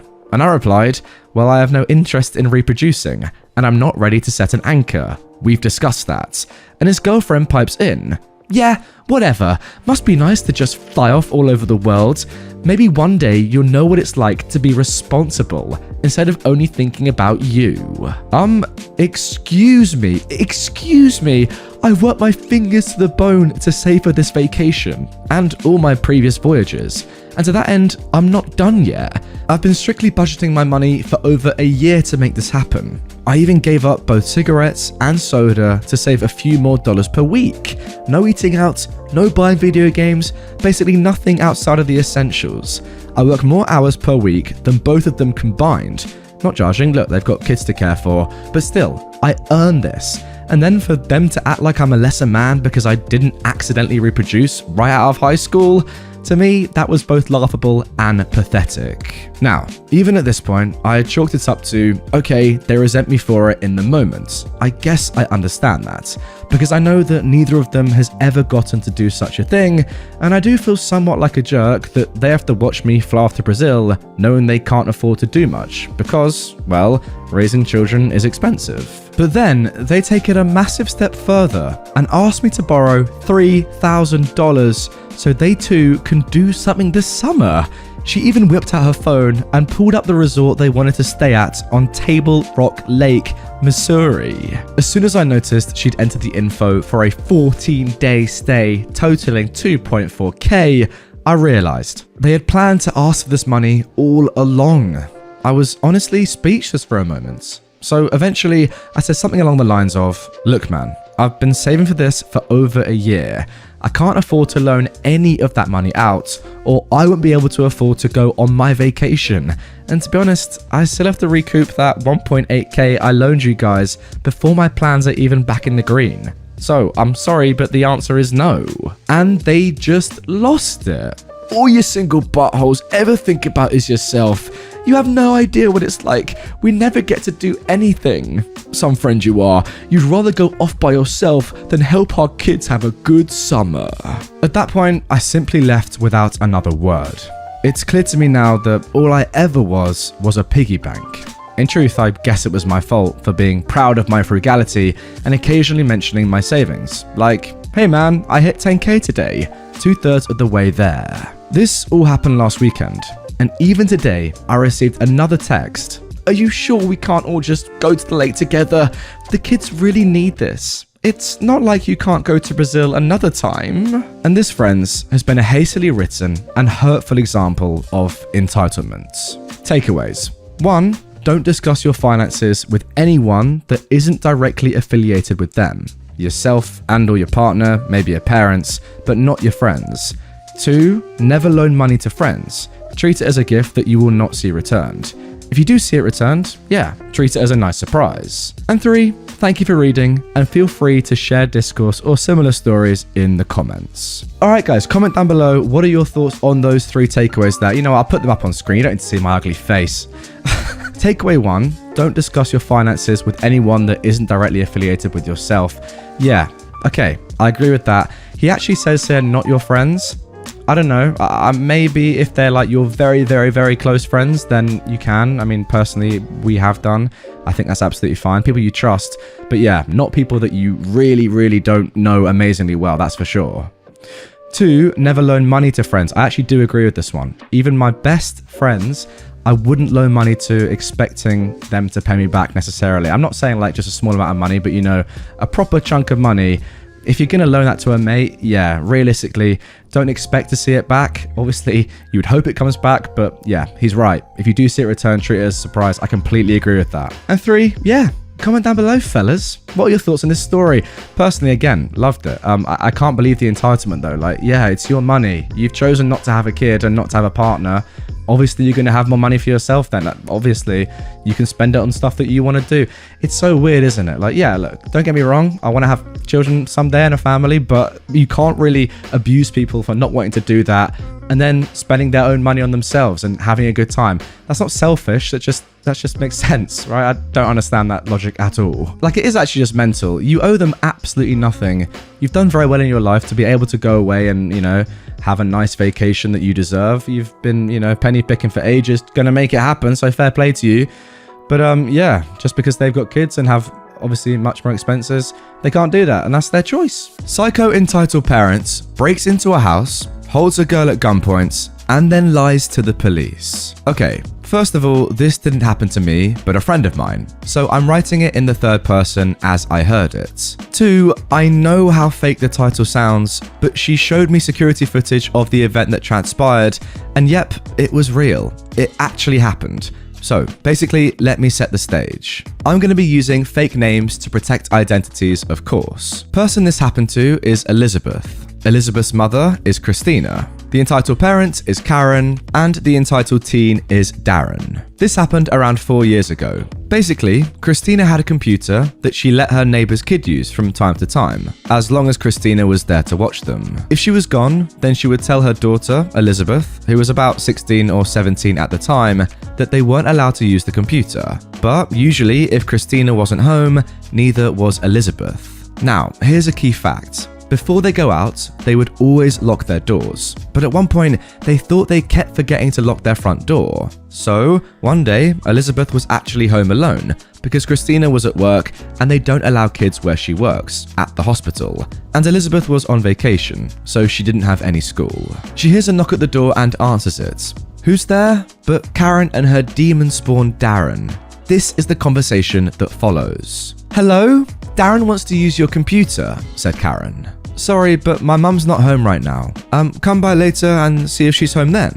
Look, I know she said we're not allowed to use the computer if she's not there, but you're here, so you can watch us. I'm sorry, but my mum said that I can't let you in. Oh, come on, your mum doesn't have to know, said Darren. I'm sorry, but no means no. And I don't want to get in trouble if my mum comes home and he's still playing on it. Just come by later. Karen let out this exasperated groan and just dragged Darren away. Now, you would think that that's the end of it, but you've seen the title. We have 3 criminal charges here. So, about 10 minutes later, Elizabeth hears the door open and thinks her mum is home early or something. But when she goes downstairs to say hi, instead she's greeted with Karen going from a 1 to 100 and pointing a freaking gun at her. Here's what follows. You're going to let my angel play on your computer now. Elizabeth kept her arms up, trying to de-escalate the situation. Okay, calm down, put the gun down and take your kid to the computer. They later found that the gun wasn't actually loaded and belonged to the husband. But when someone is pointing a gun at you, I don't think you're going to want to call their bluff. Elizabeth then decided to go back up to her room, but Karen grabbed her. I'm not freaking done with you, you brat. Where do you keep the duct tape? This is around the points I thought that she might have been making up the story, but she then showed me what happened on her security camera. Now, I would show you guys the footage, but she wasn't comfortable with me showing it. So, Elizabeth shows Karen where the duct tape is, and Karen, I kid you not, ties Elizabeth to a chair and tapes her mouth shut. She said it had been hours before her mum showed up, and by then they were gone. They called the police immediately, and when they confronted Karen about it, she said this: "But that's my house, they're just renting it out." Yep, she bald-faced lied to the police. All it took was showing them the security footage, and she was then charged with breaking and entering, making a threat, pointing a gun at Elizabeth, and wrongful imprisonment. I can't remember what happened to the son, but I think he might have been put in juvenile detention since he was 16. It honestly astonishes me how psychotic this entitled parent was that she felt it was worth it to break and enter and wrongfully imprison a 16, 17-year-old girl just so her kid could use a frickin' computer. I mean, I wish I was making this up, because this is insane. Now listen guys, that is the end of the story, and I know what you're all thinking. That sounds like absolute bull, but 1 second, because OP has actually given us a little update. She says, I wasn't expecting this to pick up so much steam, and I do want to say a few things. 1, the people who don't believe it, I can't blame you. This is very much a story that's asking for you to take my word for it, and I'm not going to ask you to take my word for it because I really don't care if you believe me or not. But I do want you to consider that, as I said, this took place 4 years ago. So if there are any holes in my story, they're most likely details I forgot with time. I'm only human after all. Wow, didn't know OP was a massive Rag and Bone Man fan, fair play. And 2, the people who believe it, there's a surprising amount of you who believe this story. Honestly, even while typing this, I said to myself, I still can't believe this actually happened, because it was escalated in an unbelievable way. You know what guys, I just don't know. Is this real? Is this fake? Look, you comment down below, let me know what you think. I'm undecided. To be honest, without the security camera footage, it is quite hard to believe this one. It does seem pretty exaggerated and unrealistic. But hey, I wasn't there. I don't know if it happened. Maybe it did. All I will say is that if I do look at the comments, every question that is being put to her, she is answering and making it sound as if maybe this did happen. I really don't know. Comment down below. And now moving on to our second story of today's episode. Stepmom purposefully ruins my sister's birthday and trash talks me to my own mum. So, a little backstory here. My parents divorced when I was 4 and my sister was 2, but they always stayed on somewhat friendly terms for our sake. My mum had our custody, but we spent 1 weekend out of 2 with my dad and half of the vacations. When I was 8, my dad got together with the entitled mum of this story, my stepmom, and they stayed together for over 10 years. Now, she and us did not get along. To give you an idea, in high school, if I referred to her by her name to my friends, they wouldn't have any clue who I was talking about. However, if I said female dog, they knew instantly who I was talking about. So, it was my sister's 15th birthday, and around that time, my sister wanted to reduce her meat consumption, and I told my parents about my interest with yaoi to have permission to buy some. My mum said okay, my dad didn't care, so I had some at both places, and everyone knew about it. One issue that came back often with her and my dad is that they kept forgetting what me and my sister didn't like to eat. Probably a story for another time, but one of my sister's big no-nos is foie gras. She finds it unethical, she hates the taste and the texture. Unfortunately for her, we're French, and foie gras is a staple of holiday meals. That year, we went to celebrate Christmas with our stepmom's family, and for a starter, we got a few litre of apple and foie gras. My sister declined, explaining that she didn't like foie gras, and we moved on. Her birthday is on Valentine's Day, so what I'm about to tell you took place less than 2 months after that. So, my mum always insisted that we celebrated our birthday with both her and my dad at the same time. It worked well, and my stepmum wouldn't always be there every time, because there would be too many guests. It was always my mum organising it, and my mum's family would always be there. My father's family lived in the south of France and couldn't go up to Paris, so it wasn't a real issue. But this year, my dad insisted that the birthday be held at his place and that he would take charge of it. Therefore, my stepmom ended up being in charge. Yikes. My sister asked for an apple crumble as a birthday cake, and my stepmom tells her that it's too much trouble and that she'll make an apple pie instead. Like she couldn't have just bought one, or that my mum hadn't proposed to do it instead. She got her nickname for a reason. So we agreed that on Valentine's Day, we'll meet up at my dad's place. I am the first one to arrive, and my stepmom and dad are setting up the dinner. Now I saw my stepmom cutting up some foie gras and the apple pie next to it. I thought that must be for the starters. Oh, hi stepmom. Did you forget that my sister actually hates foie gras? And then she looks me straight in the eye and says, your sister is such a pain in the butt. Then she started to drop foie gras onto the pie. I was so shocked and fuming that I went to my room until my sister arrived. I wanted to tear her a new one so bad, but I knew that my grandma would probably bring cakes from the bakery, so I stopped myself from causing a scene. When I came down later on, she was talking with my mum, and I overheard her saying how she didn't understand how she could approve of me reading yaoi. Now look guys, I don't know too much about manga, but I think yaoi is manga. Please correct me if I'm wrong. Clearly I don't know. My mum told her that I was old enough to buy what I wanted with my own money. Stepmom then noticed me and left. Yeah, that's right, you better run. My mum just confirmed what I'd overheard and warned me and my sister about the pie. And we're all annoyed and apprehensive the rest of the evening. And then comes the dreaded moment of cake and gifts. My sister ignores the pie and gets served a slice of what my grandma brought. Then she got her present from my dad and stepmom. A photo shoot. The thing is, stepmom offered the same thing to her daughter for her birthday. And my sister found the pictures too adult for her taste. The flyer for the photo shoot was full of almost nude female models. So my mum, to spare my sister from refusing the gift herself, said that she didn't think it was age appropriate. Sorry, just trying to work out how old your sister is. You said at the start that your parents divorced when you were 4 and your sister was 2. When you were 8, your dad got together with the entitled mum and they stayed together for over 10 years. So that means that the maximum age that your sister could be at the moment of this story is 16. Yeah, that's a bit too young for a almost naked photo shoot. What the heck? Anyway, my stepmom nearly blew up when my mum said that and passively aggressively dismissed my mum's concerns, implying they were stupid and ungrateful. My sister ended up going to the photo shoots, but she got some pictures done more to her taste. And that was the last time that my stepmom was invited to our birthdays. Yeah, but genuinely, like, what is your dad actually doing? Like, your mum seems so nice, but this new stepmom is just like terrible. Why would you go from that? Why would you just downgrade that much? You know, I don't get it. I don't get it. I'll never understand men. That's the thing. You know what? Yeah, great logic shown there. Let me swap out someone who is really nice, I get along with well, and, you know, has a great relationship with our kids for someone that's just horrible and my kids hate. It makes a lot of sense. It really, really does. And now for our third and final story. Have a look at this for a title. Drunk Karen ruined a party, runs away drunk, and then freaking dies. 0 to 100 real quick. How about that? This may sound too good to be true, but at least hear me out, okay, if I have to. So, it's 2016. I was 19 at the time, and the adults were having a party. They decided to invite me since I'm no longer a minor. So before the story, I'm gonna have to tell you a little bit about the entitled mum. She is an alcoholic single mother. She is almost always seen with a bottle of Jack Daniels every time.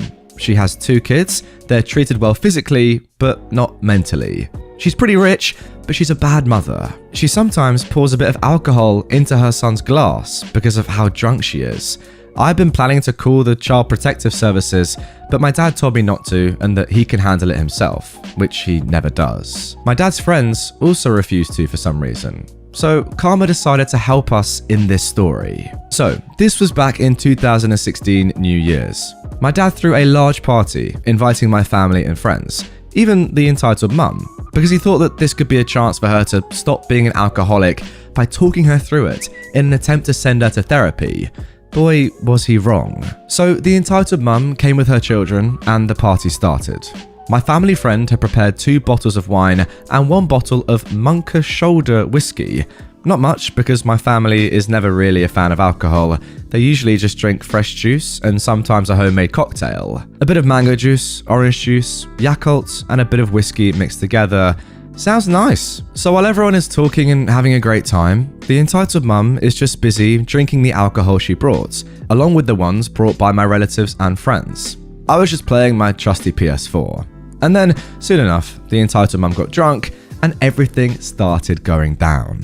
Her kids were just playing hide and seek with my little cousins, and the entitled mum went upstairs and saw me playing Mortal Kombat X on the upstairs living room. And then the entitled mum saw me do something very violent, finish him if you know the game. At that point, she starts to yell at me and throw a hissy fit, knowing full well that I am a grown adult.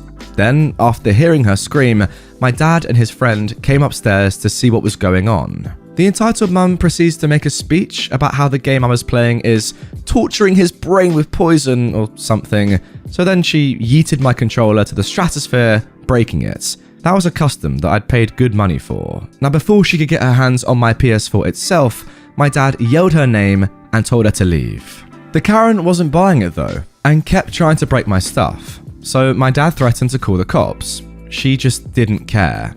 So we did really call them, and the entitled mum ran outside, took the car, forgetting her kids. And if I recall correctly, because we live in the suburbs, the entitled mum was going full speed and crashed into a security gate. Driving in the suburbs at night was like Mario Kart Rainbow Road. If you're going slightly too fast, one wrong move and it's game over. It was nighttime and there are very little streetlights in the suburb. One security guard was injured, and the entitled mum actually passed away soon after, either by brain damage, neck got cracked, or heart attack. I think it was both neck and head. It turns out that my dad wasn't actually calling the cops. He just knew that the entitled mum was too dumb and was gonna fall for it. But he didn't expect her to go off with a bang. Thank God her kids stayed, or else there would be 4 victims in the crash. The entitled mum's kids weren't entitled, so my uncle actually ended up adopting them, and he now has 3 kids. I don't have the heart to tell my uncle's adopted kids that their mum died being a freaking idiot. When the crash happened, the kids were just at home playing my PS4 with a spare controller. I had actually left my PS4 on when I was rushing to see the crash with my bike to the gates. You see kids, this is what happens if you drink too much alcohol. You become a Karen. Sincerely, an alcohol enjoyer. Wow. Wow, again, what a roller coaster of a story. Comment down below once more, real or fake? What are you thinking? I don't know. To be honest, I did actually think this was all like a load of rubbish, and who knows, it might be. But then OP said the line about, thank God the entitled mum's kids stayed, or else there'd be 4 victims from the crash. And when he said that, I was like, yeah, a bit of emotion. Maybe it's real, who knows? I've got to say though, as someone who does enjoy a little bit of alcohol, don't drink and drive, fellas, or to be honest, you deserve to die. Don't do it. To be fair, the more I look at this story, the more it's pretty obvious. It almost definitely isn't true. But you know what? Who cares? Cool story. I kind of enjoyed it. It was fun. Okay, not necessarily the bit where the lady died. Although, to be fair, did she deserve it? Yeah, justice. Entitled mother tried to get my mother fired for being white with black kids. So, I am a 21-year-old woman. My parents are both white. They have kids, and I am number 6. They adopted my little brother and I when we were babies. My brother and I are mixed, but what some call light-skinned black. Anyway, this story happened when I was in elementary school. First of all, some backstory to help you understand my family. Being black and having white family, plus growing up in a prominently white area, had its challenges. Like my brother and I had swim passes, so sometimes my mum would drop us off at the pool and my dad would pick up and frequently would be stopped, asked for proof that he was our dad. It also didn't help that my mum was 48 when I was adopted. She had her last kid at 40 years old. So with that, my oldest brother is 20 years older than me. So I've got a nephew only a year younger than me and a month younger than my little brother. We get weird looks when we're out in public with my brother, and I'm calling my mum, and my nephew calling her grandma. So a lot of times people thought my older siblings thought my sisters were my mum. But anyway, now you're all caught up. In elementary school, my mum worked as a Title I teacher, which basically means she goes to one class in whatever grade a day for an hour to help kids read. She still does this, and did the whole time my brother and I were in school. Now, most of my friends knew I was adopted. Figured they'd probably just ask their parents why I look different. Well, one day, when I was about in 4th grade, my mum came into my class. It was the first time for the school year, so people didn't realise she was my mum.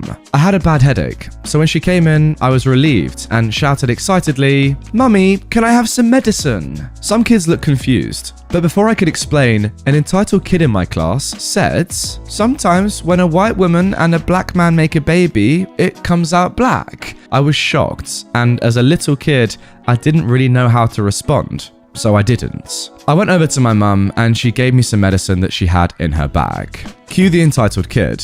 "I need some medicine too." My mother explained to her that she couldn't give her medicine because it was against school policy, and that she could give me medicine because she was my mum. She rolled her eyes and huffed back to her desk. Now, we thought that was the end of it, until the next morning. Each morning, all the Title I aides would meet up in the library to organise their stuff and chit-chat. I would come and sit with them a lot, because I would get pretty bad earaches from being outside. And that is when the kid's entitled mum comes in. Now guys, the word that this entitled mum uses in this sentence is extremely offensive. So offensive that I'm not even going to bother censoring it, just going to blank the whole thing. You can probably use your imagination though. "You must be the blank lover." All the aides' mouths dropped. I didn't know what that word meant at the time, but I could tell it was bad because of everyone's face. My mother told her not to use that language in front of me. The entitled mum rolled her eyes and began to demand to know why she wouldn't give her daughter some medicine if she was giving me some. My mother explained again. Then the entitled mum said, "So because you chose a blank and made a child, they get medical help over my baby?" I could see my mother getting upset. "Again, if you continue to use that language, I'll have to get the principal involved," she said. The entitled mum smiled and said, "Fine, let's do it." So my mother and the entitled mum left, and I didn't understand what had just happened, so I called my dad and tried to explain it. Now my mum is the nice soft-spoken type. My dad, on the other hand, had intense RBF, and when angry, is very angry. Oh, today I learned that RBF stands for resting female dog face. Didn't know that. So my dad told me he was on his way. I waited in the front office for my parents. My dad got to the school before my mum came out and knocked on the door. The principal opened the door, and then the lady saw my dad. When seeing my dad, my mum said, "What are you doing here, hun?" The entitled mum's face looked like she'd seen a ghost. So, is her daddy the milkman? Again, I didn't know what that meant, but I could tell by my dad's face he was not happy. The entitled mum then said, "How else would she look like that?" gesturing at me and then turning to the principal. "I mean, she obviously isn't a good example for the children, so you should fire her for the children's sake." My dad started laughing, which I knew wasn't a good sign when he was mad. He told me to go and find my brother, get my stuff, and then they closed the door. The bell had rang already, so the front desk lady gave me a note, and I went to my brother's class and got him. We both agreed to be on our best behaviour, since Dad was mad. We sat on the bench, waiting, and then my parents came out. "Are you fired, Mum?" I asked. Then my mum smiled. "Of course not, but we are going home for today to talk." Sweet. Ditch day. My parents took us to Denny's for breakfast since we missed it because our school provided it. They explained to us that some people just don't like the colour of our skin, and that it was never okay for us to be called that. We got to stay home. The next day, I noticed that the entitled kid was moved class, and found out that the entitled mum was kicked off the PTA.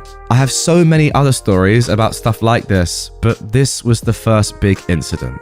Well, guys, to be honest, I don't even know really where to start with this story. I don't know what just happened. That's unbelievable. The first thing that springs to mind is, why is this mum not just being banned from the PTA or whatever? She should also 100% be being reported to the police. That's just racist. You can't say that. That's not legal. And also, is she just flat out stupid? I mean, clearly she is. But does she not know that, you know, people can adopt kids of other races, or that two people of different ethnicities can get together and have a mixed race kid? It is unbelievable scenes. I know that, but clearly it's something that she just doesn't know. You lot that know me well will know that I am a quarter Mauritian. So my granddad was born in Mauritius. If you've not seen him before, this is what he looks like. If you want to see more pictures of him, by the way, he dominates my Instagram. So, yeah, link in the description for that. So, he is clearly dark-skinned. My granny is light-skinned. And then they produced this man, my dad, who's also on screen right now. Don't worry about him riding a camel. He's just doing his thing. All right. And then, yeah, look, it's me. Super white. My mum is also pretty white. But incredibly, I have different ethnicities and races running through my family. It is unbelievable that it could even exist. So that's on one hand. And then second of all, I mean, yeah, adoption. Have you heard of it?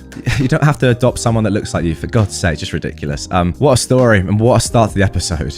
And now moving on to our second story. Entitled mother wants me to apologize and go home because she doesn't want to wash the dishes and clothes. Father flies back and releases hell on her. So, a little background. I left home after my aunt confronted my mother about the lack of punishment on my brother for filming me change and sharing that video with his friends. Honestly, I mean, what a start to a story. Wow. My mother called the police on my aunt, and I'm now currently in a youth home, which no one knows where it is except my aunt. My family has cut contact with her and my brother. What a paragraph. So into this story. So are we just gonna... Okay, fine. I've been going low contact with my mother and no contact other than leaving my brother on red. My mother has been spamming my phone, telling me she will let me come home if I apologize for making a scene, and to apologize to the rest of my family for making them go through this. I ignored her. She later calls me, and here is how it goes. Come home. Your tantrum has gone too far. You need to apologize and get a grip and come home. I just listen. I don't reply. I said come home and apologize now. No. I cut the call. She calls back after 15 minutes. I pick up and listen for a while until this hits. Come home now. I don't want to wash dishes and do laundry and cook while I work. It's tiring. You used to do all that when your grandma was not here, and she's not here, so you have to do it. I'm just silent. Do you hear me, you ungrateful child? You better... I cut her off. No, you listen to me and you remember. I will never go home to you, and I'll never go near you and him ever again. Take this as a courtesy notice. I'm no longer your daughter. You'll never see me or hear from me again. I hang up and blocked her number. 2 days later, my aunt messaged me and told me my dad was at her door. Now, I've not seen him since I was 5, after my parents got divorced on the grounds of his affair, and my family hates him for that. My aunt was fuming that he showed his face at her door. He asked nicely to know where I am and to go and see me. My aunt, of course, in her fashion, laid into him about his affair. He took it and apologized and asked again for my whereabouts.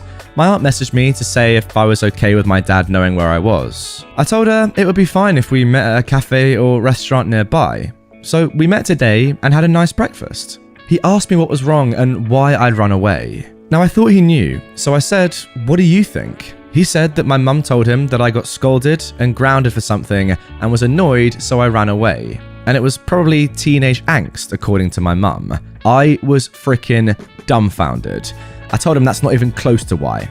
I told him everything that happened after, what she did, or more like didn't do, and how she reacted when I tried to tell her I felt unsafe. He was freaking fuming.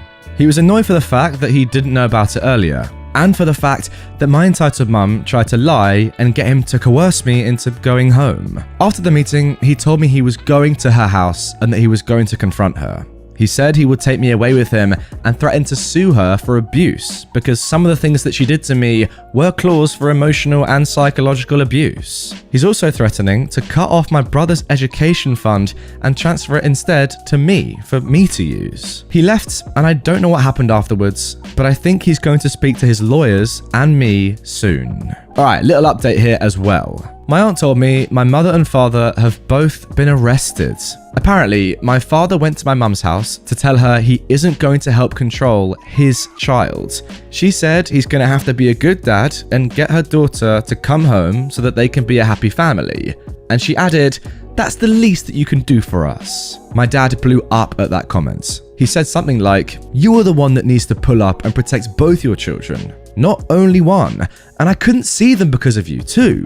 This led to a screaming match and the neighbors called the police. They came and separated both of them and took them to the station. My dad called one of his friends to bail him out, and my egg donor called her sister. my other aunts, who refused to help her and bail her out. So, egg donor stayed in the station overnight, while my brother spent the night at the station as well. I'm not sure if this is right, but I believe that OP is now calling their entitled mum egg donor, trying to distance themselves as much as possible from that relationship. Now, it's also come to my attention that some of the comments on this post were right. Egg donor got a restriction order on my dad citing mental instability. He had PTSD from a work incident that happened to him when he was 25. Egg donor 1. The stipulated guideline was he couldn't have contact with us unless contacted first. She never gave us his number or means to contact him, unless it was when she passed me the phone to call him to ask him to give her more money for our children, which I don't even know what happened to. Egg donor then made up lies, telling us that he abandoned us. I freaking hope that night in jail gave her a hard slap to the face. And now guys, don't even think about clicking off this episode, because look, we have an update to this story. Just 4 days ago, OP has posted this. Egg donor and father got arrested, and the truth about their divorce came out. The truth came out that my father did not actually abandon us. Egg donor had a restriction order on him based on the fact of his PTSD from that work incident 20-ish years prior at the time of their divorce. The order stated, as we already heard, that he cannot contact us unless we contact him first. Now guys, just to confirm, OP is indeed talking about her mum here when she is using the term egg donor. So she goes on again to say about how her mum didn't even give them a contact number, and at the end she adds, she told us and her family he left the country and didn't want anything to do with us. So to a 5 to 6 year old girl, it sounded as if he dropped us and ran, which he didn't willingly do. Actually, she forced him to leave the country because she kept threatening, physically and emotionally, him and his job and his circle of friends. She then proceeded to tell us and the whole family that he'd fled and had no intention of coming back. From my father's side, he said he was wrong to cheat and that it was unfair on my mum and his children. But because egg donor threatened to kill him or send him to jail for life if he ever returned, he had to leave.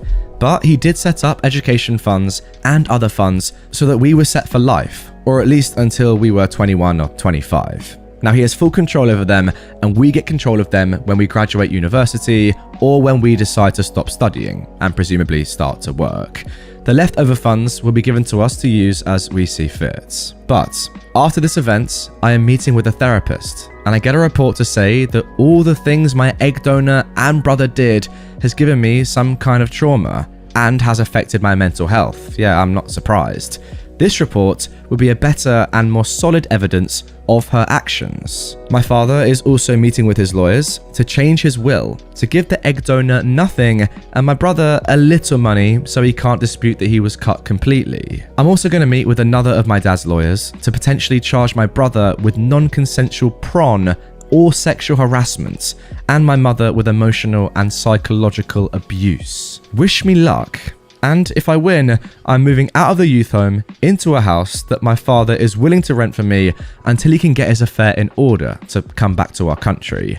But he is willing to pay for my expenses until I graduate uni, which is at least 2 to 3 years away.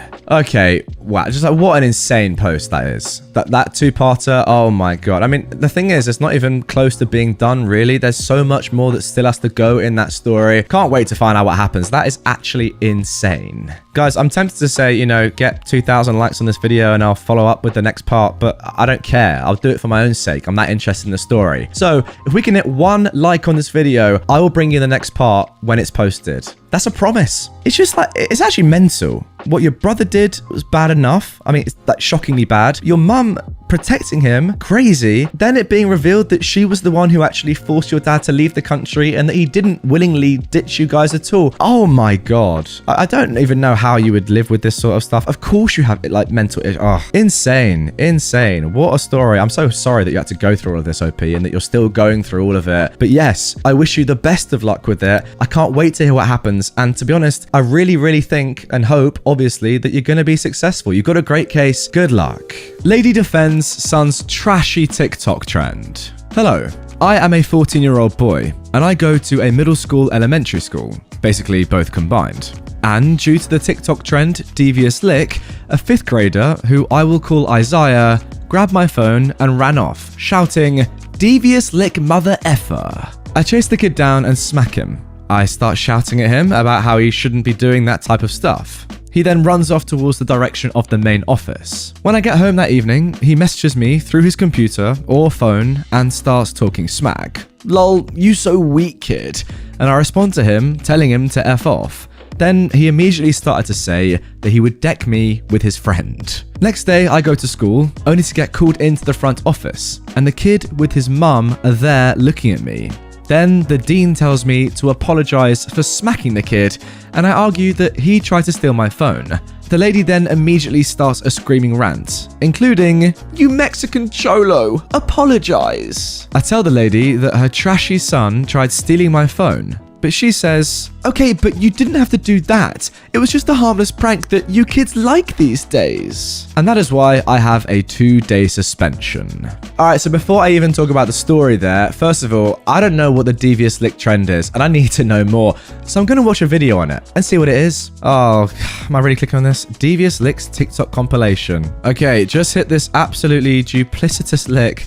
Principal ain't going home today. And what's he got, a drill?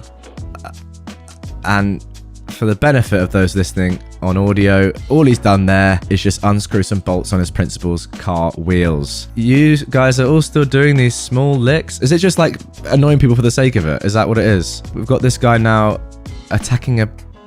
He's just stolen a police car. What is this trend? First week of school and already hit the most despicable lick. What is going... Are we just... Is this just stealing? What are they stolen? A car door? What is this trend? Just hit the most ungodly lick. You stole someone. Oh my god. Okay. All right, that one's actually like semi-funny. I mean, put it in the bin. Oh, okay. That was actually semi-decent. I'm not gonna lie. I hope you gave them back, is what I'll say. What a trend. Just stealing stuff. TikTok, man, it's so elite. All right, so I kind of get the trend a little bit. Like, I've seen better trends. That was all I'm gonna say. But weird trend. Weird app. Let's be realistic. Now moving on to our second entitled people story. Sister tries to have me arrested so she can go party, then tries to break in and steal our stuff. We come from a big New York Italian family. My older sister and I are total polar opposites. She was boisterous, very well endowed from a young age, very popular, very full of herself, and self-obsessed. Never finishes anything, never finished school, can't hold a job, etc. I was very small, thin, tomboyish, uncoordinated, clumsy, very shy, bookworm. I didn't have many friends, and I usually wandered alone somewhere or I was reading. I've had a job since I was 13. Long story, but this all ties in as it's only within a few days of it all happening. So moving on, we are both adults and are both married. My sister has a son, and I'm pregnant with my first child. After giving birth, we moved back to the city my family lives in. My older sister is having marital issues and is actually getting ready to leave her husband. My husband and I had a decent-sized house that we were renting from my uncle. A friend of ours from college was staying in one of the rooms. After a discussion, we decided to invite my sister and her son, who was almost 5, to move in with us as a live-in nanny. We let her know that she wouldn't have to pay any rent or utilities, and that she would need to watch my daughter whenever we needed to work. She readily agreed. My husband and I worked opposite shifts, so this was perfect for us. We moved her in right away. We had her sign a paper agreeing to the whole thing. Nothing technically legal, but just something that we could refer to later if needed. Things went south pretty quickly. I'll be paraphrasing as this was a long time ago and exact wording won't be possible, but it's pretty spot on. Firstly, let me note that my older sister had gained a substantial amount of weight, which made certain areas of her upper torso much larger than before, like double G large. We get up one morning to make coffee. Our roommate is already up. My sister comes out wearing nothing but a very baggy tank top and underwear that was much too small. Things were hanging out everywhere. My husband spit his coffee out. Our roommate walked in and then immediately walked back out, and I told my sister to go and put on some clothes. She huffed, put her hands on her hips, and loudly yelled, "This is my house too. I'll dress how I want." I told her to take some pride in herself and go and put some dang clothes on. She stomped off like a little kid, dressed, and came back out. My husband asked me loudly, on purpose so that my sister would hear, This isn't going to be a problem with her going forward, is it? I looked her dead in the face and said, "It better not be, right?"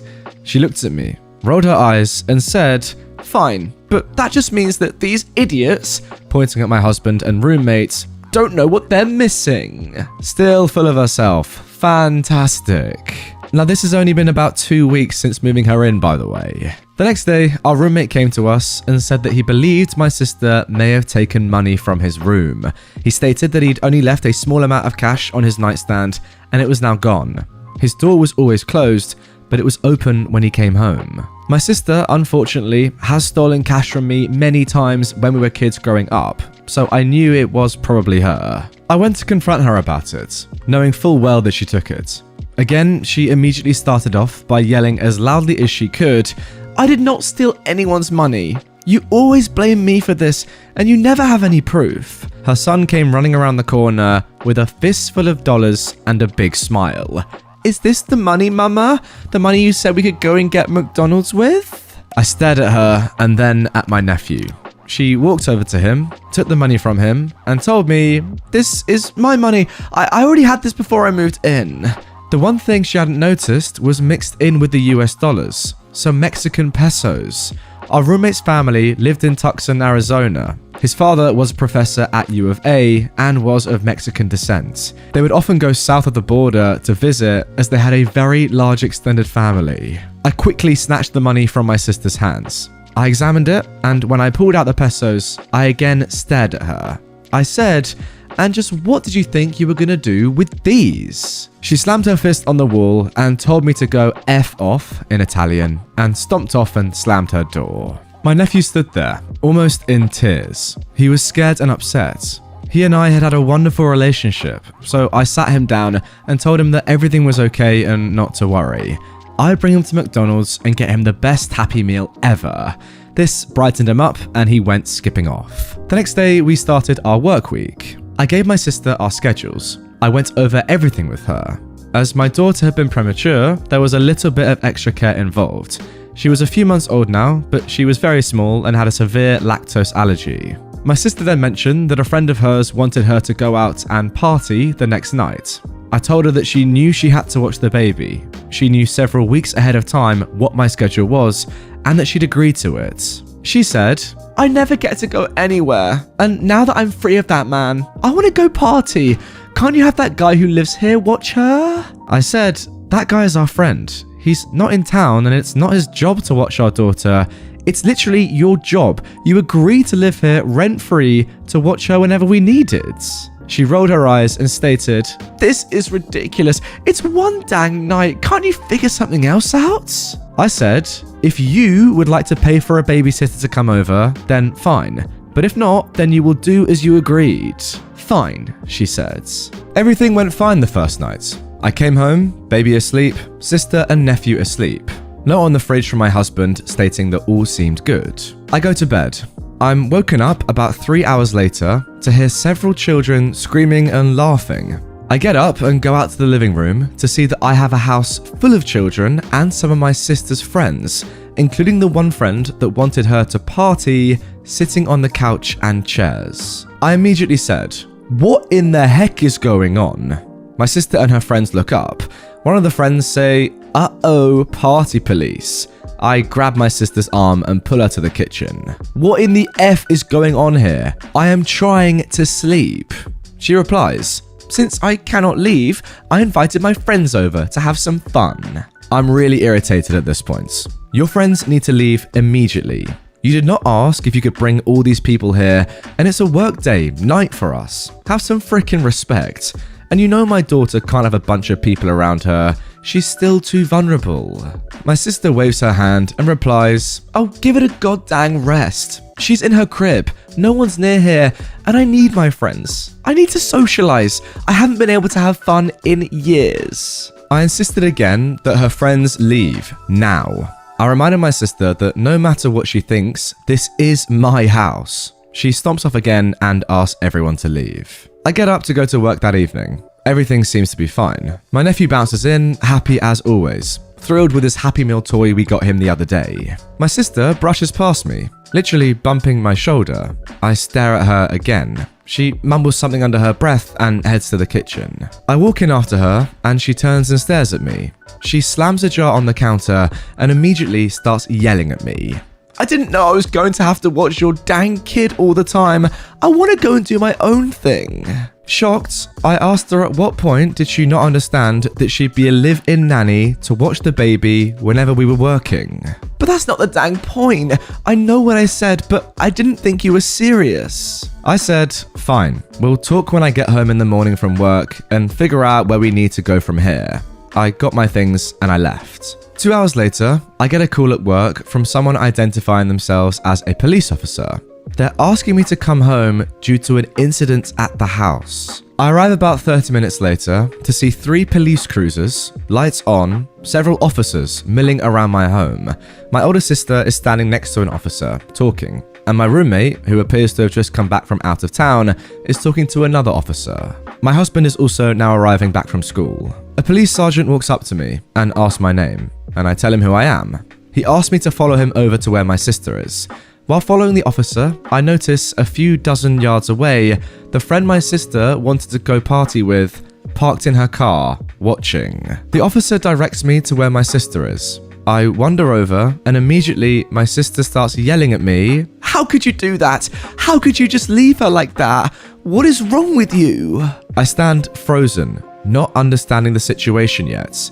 The officer looks at me and asks me where I've been. I tell him I was at work. The officer asks if I make it a habit to leave my infant alone at home while working. It finally dawns on me what is going on. I tell the officer, absolutely not. Never. My sister here was hired to be our live-in nanny and was to be watching her tonight. She watched her last night as well.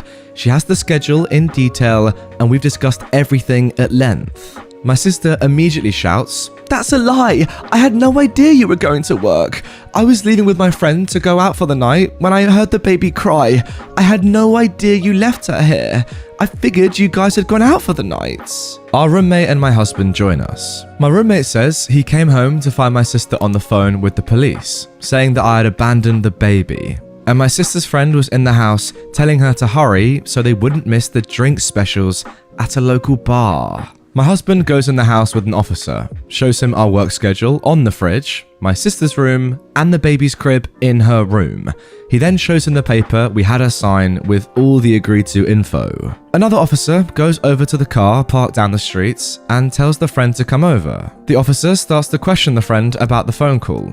My sister immediately starts yelling, "She has nothing to do with this. She came here to pick me up and we both heard the baby crying." I tell the officer that this is par for the course with my sister. She made all this up. My sister again starts screaming at the top of her lungs. "This is all a lie. I don't know what she's telling you, but it's a lie. I had no idea the baby was here alone." And then she starts to fake cry. And just as things seem ridiculous enough, my nephew is brought out crying, telling the officer holding him, "But mummy said it was okay to leave the baby, that auntie would be home soon and we were going to go out." I started to laugh. I almost bent over laughing as my sister reached for her son, saying, "He doesn't know what he's saying." But my nephew just said, "Mummy, don't lie. You said you were going to go play." That was awesome. The look on her face and the officers' faces was priceless. My sister had fabricated this ridiculous story and called the police, all so she didn't have to work and could go out drinking. The crib was in her room. The work schedule and the signed paper, plus, out of the mouths of babes, my nephew telling his mummy not to lie in front of a half-dozen police officers. Yeah, I was annoyed, but I was laughing now. The officers were pretty angry now too, realizing the situation. I told them I wanted my sister off my property. She wasn't on the lease. They escorted her into the house and had her pack up the few belongings that she came with, which wasn't much. Just clothes, hygiene stuff, and a few personal knickknacks. I walked up to my sister with the signed agreement, tore it in half, and handed it to her. I told her that she was never welcome back and I wanted nothing to do with her ever again. She could go with her friend. She was escorted off the lawn. I told the officers I didn't want to press any charges. She had no money and nowhere to go other than her friend. That was more than enough. The police eventually left. My husband, roommate and I go and sit in the living room staring at each other. We have no words. We just sit for a while. The next day, my husband is off at work. My roommate is sleeping in. I take the baby to go to a doctor's appointment and the grocery store, then to stop at my dad's place for a brief visit. I left a note on the fridge letting my roommate know where I was. Just as I arrive at my dad's, he jogs down the driveway and says, "Better go home, your roommate called." It takes me about 15 minutes to get home, and standing in front of the door is my sister, screaming at the top of her lungs with 2 police officers on either side of her. I drive up and get out of my car. My sister immediately tries to rush at me, screaming obscenities in Italian at me. Now, we didn't even learn that much growing up, but we can cuss like truckers in Italian. The officers stop her. My roommate comes around from the backyard, having come out of the back door instead of the front where my sister was. I ask what the heck is going on. Neighbors are now coming out to see what's going on. So my roommate had called the police because my sister tried to kick in the door. She said that we had all of her electronic equipment in there and that this was her house and that we illegally removed her. When he wouldn't let her in, she began kicking and pounding on the door, screaming at the top of her lungs. My husband had a very nice stereo setup with a multi-disc CD player, speakers, subwoofers, tuner, several dozen CDs, and more. We had a new large TV with several video game consoles, VHS players, and a bookshelf full of movies and video games. Yeah, by the way, you lot, comment down below if you know what a VHS player is. And if you don't know what a VHS player is, try and guess what it is. I'm actually interested. Anyway, turns out my sister was attempting to break into the house and steal all of it. She was unhinged at this point. She was so incensed that spit was flying from her mouth when she was screaming. "How dare you do this to me? These are all my things you stole, everything from me. You're a liar and a thief telling the police on me. I'll get you for this. I'm gonna have you evicted. I'm calling Dad. He'll have his brother kick you out. You'll be on the streets. On the street, you dogs." The police ask us if she's on the lease. We tell them no and give them the report from last night. The officer looks at the report, nods, and says, "Oh, this is that place. Yeah, we heard about this. Is this the same lady that called in the false report last night?" I tell him, yep, same person. He then asks if I would like to trespass her, and I told him absolutely. He turns to her while his partner takes out some papers and starts writing. He gives her the spiel regarding the trespass order. The officer looks at me, and I walk over and quietly say, "See that car parked 2 houses down? Yeah, that one. Can you issue the driver a trespass order too? That's the other person from last night." He then walks over to that car. They tell my sister if they have one more incident with her, she will be under arrest. She stomps off down the street to her friend's car, literally screaming at the top of her lungs every obscenity you can imagine in English and Italian. We thank the officers and they take off. I talk to my neighbors and apologize for the trouble. Most of them are elderly and very understanding. A retired Navy officer next door says that he'll be happy to keep an eye on the house for us when we aren't home. I thank him profusely. He pats his truck and says, "Your sister is a nut." I agreed. I head back over to my dad's place to visit and go over the last 2 days' events. While my baby is inside sleeping, my dad and I go to his garage to do some work on a project car of his. Now, being the only kid of his who knows how to work on cars, this is our thing. We bust a few knuckles, have a couple drinks, and shoot the poop for a while. A couple hours later, we hear a car screech to a stop in front of his house. He has a very long dirt driveway, so the car was still on pavement. Out jumps my sister, red-faced and fuming mad. She immediately starts stomping down the driveway, fists balled up. My dad and I are sitting on the edge of the car near the engine, hood up, staring at her. She starts screaming. "Did she tell you she kicked me and your grandson out on the street? Did she tell you she lied to the police about abandoning her daughter? Did she tell you she called the police on me when I tried to get things she stole from me? I am the victim here, not her. I want her evicted from my uncle's house. I want you to call him now and kick her out. She's got no right to do this to me, no right to be there." My dad looks down at me, and I shrug. My sister stops about 30 feet in front of us. She literally starts jumping up and down. "I want her kicked out now. Now, now, now." Seeing a 25-year-old woman jumping up and down, screaming like a 2-year-old, was quite the sight. My dad looks at her. My dad can look at you and make your bones freeze. My sister immediately stops. He says, no. That was it. Just no. He then just turns around and starts working on the car again. I smirked at my sister. Enraged, she starts screaming obscenities at me again. My dad slowly turns around, takes 2 steps towards her, and, in a deep, loud, reverberating voice, says, basta, which pretty much translates as enough. You will not behave in this manner. You will not talk to your sister until you can be civil. Go away now. You do not disobey my dad, ever. My sister, still red-faced, turns around and walks off to the car and gets in. Her friend revs the engine of her very old, beat-up sedan, screams F you both, and takes off. My dad turns around and says, well, how about some pizza? Takes another drink and goes back to working on the engine. I literally haven't spoken to my sister since this event, and my daughter is now 27.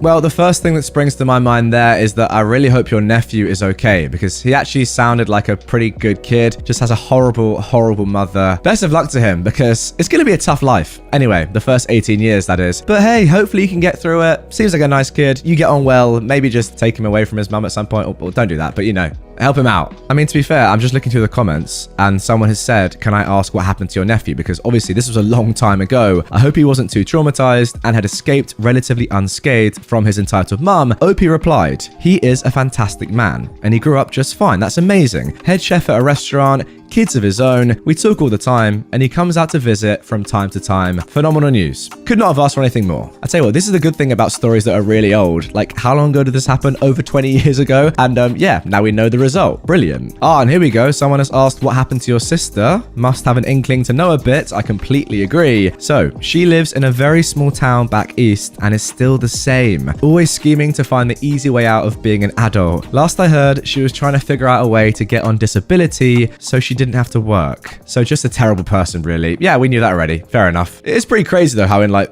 20 years she just hasn't changed at all. Why? Surely at some point you have a little bit of, you know, self-reflection. You're like, oh, actually I'm not been the greatest person over the last 2 decades. Who knows? And there we go, guys. That is going to do it for r/Entitled Parents the movie Valentine's Day edition. Really hope you enjoyed it. If you've sat through this, listened or watched it all, then wow, you are a true legend, and I love you a lot. Not just because it's Valentine's Day, but because I also love you and appreciate you. Thank you. That's a lot of time and a lot of stories. Big love. I hope you've had a nice Valentine's Day, if you've done anything special for it, or if you haven't, you know, who cares? It's just another day, really. Another lovely Monday. Yeah, if you want some more movies from me right away, I've got 4 more on screen right there. They're all great, but if I could recommend one, and just one in particular, this one up here is just sensational. Give it a watch. If you are new to the channel, consider subscribing. I would love you forever more if you did that. And I will see you guys all tomorrow with a normal Reddit video.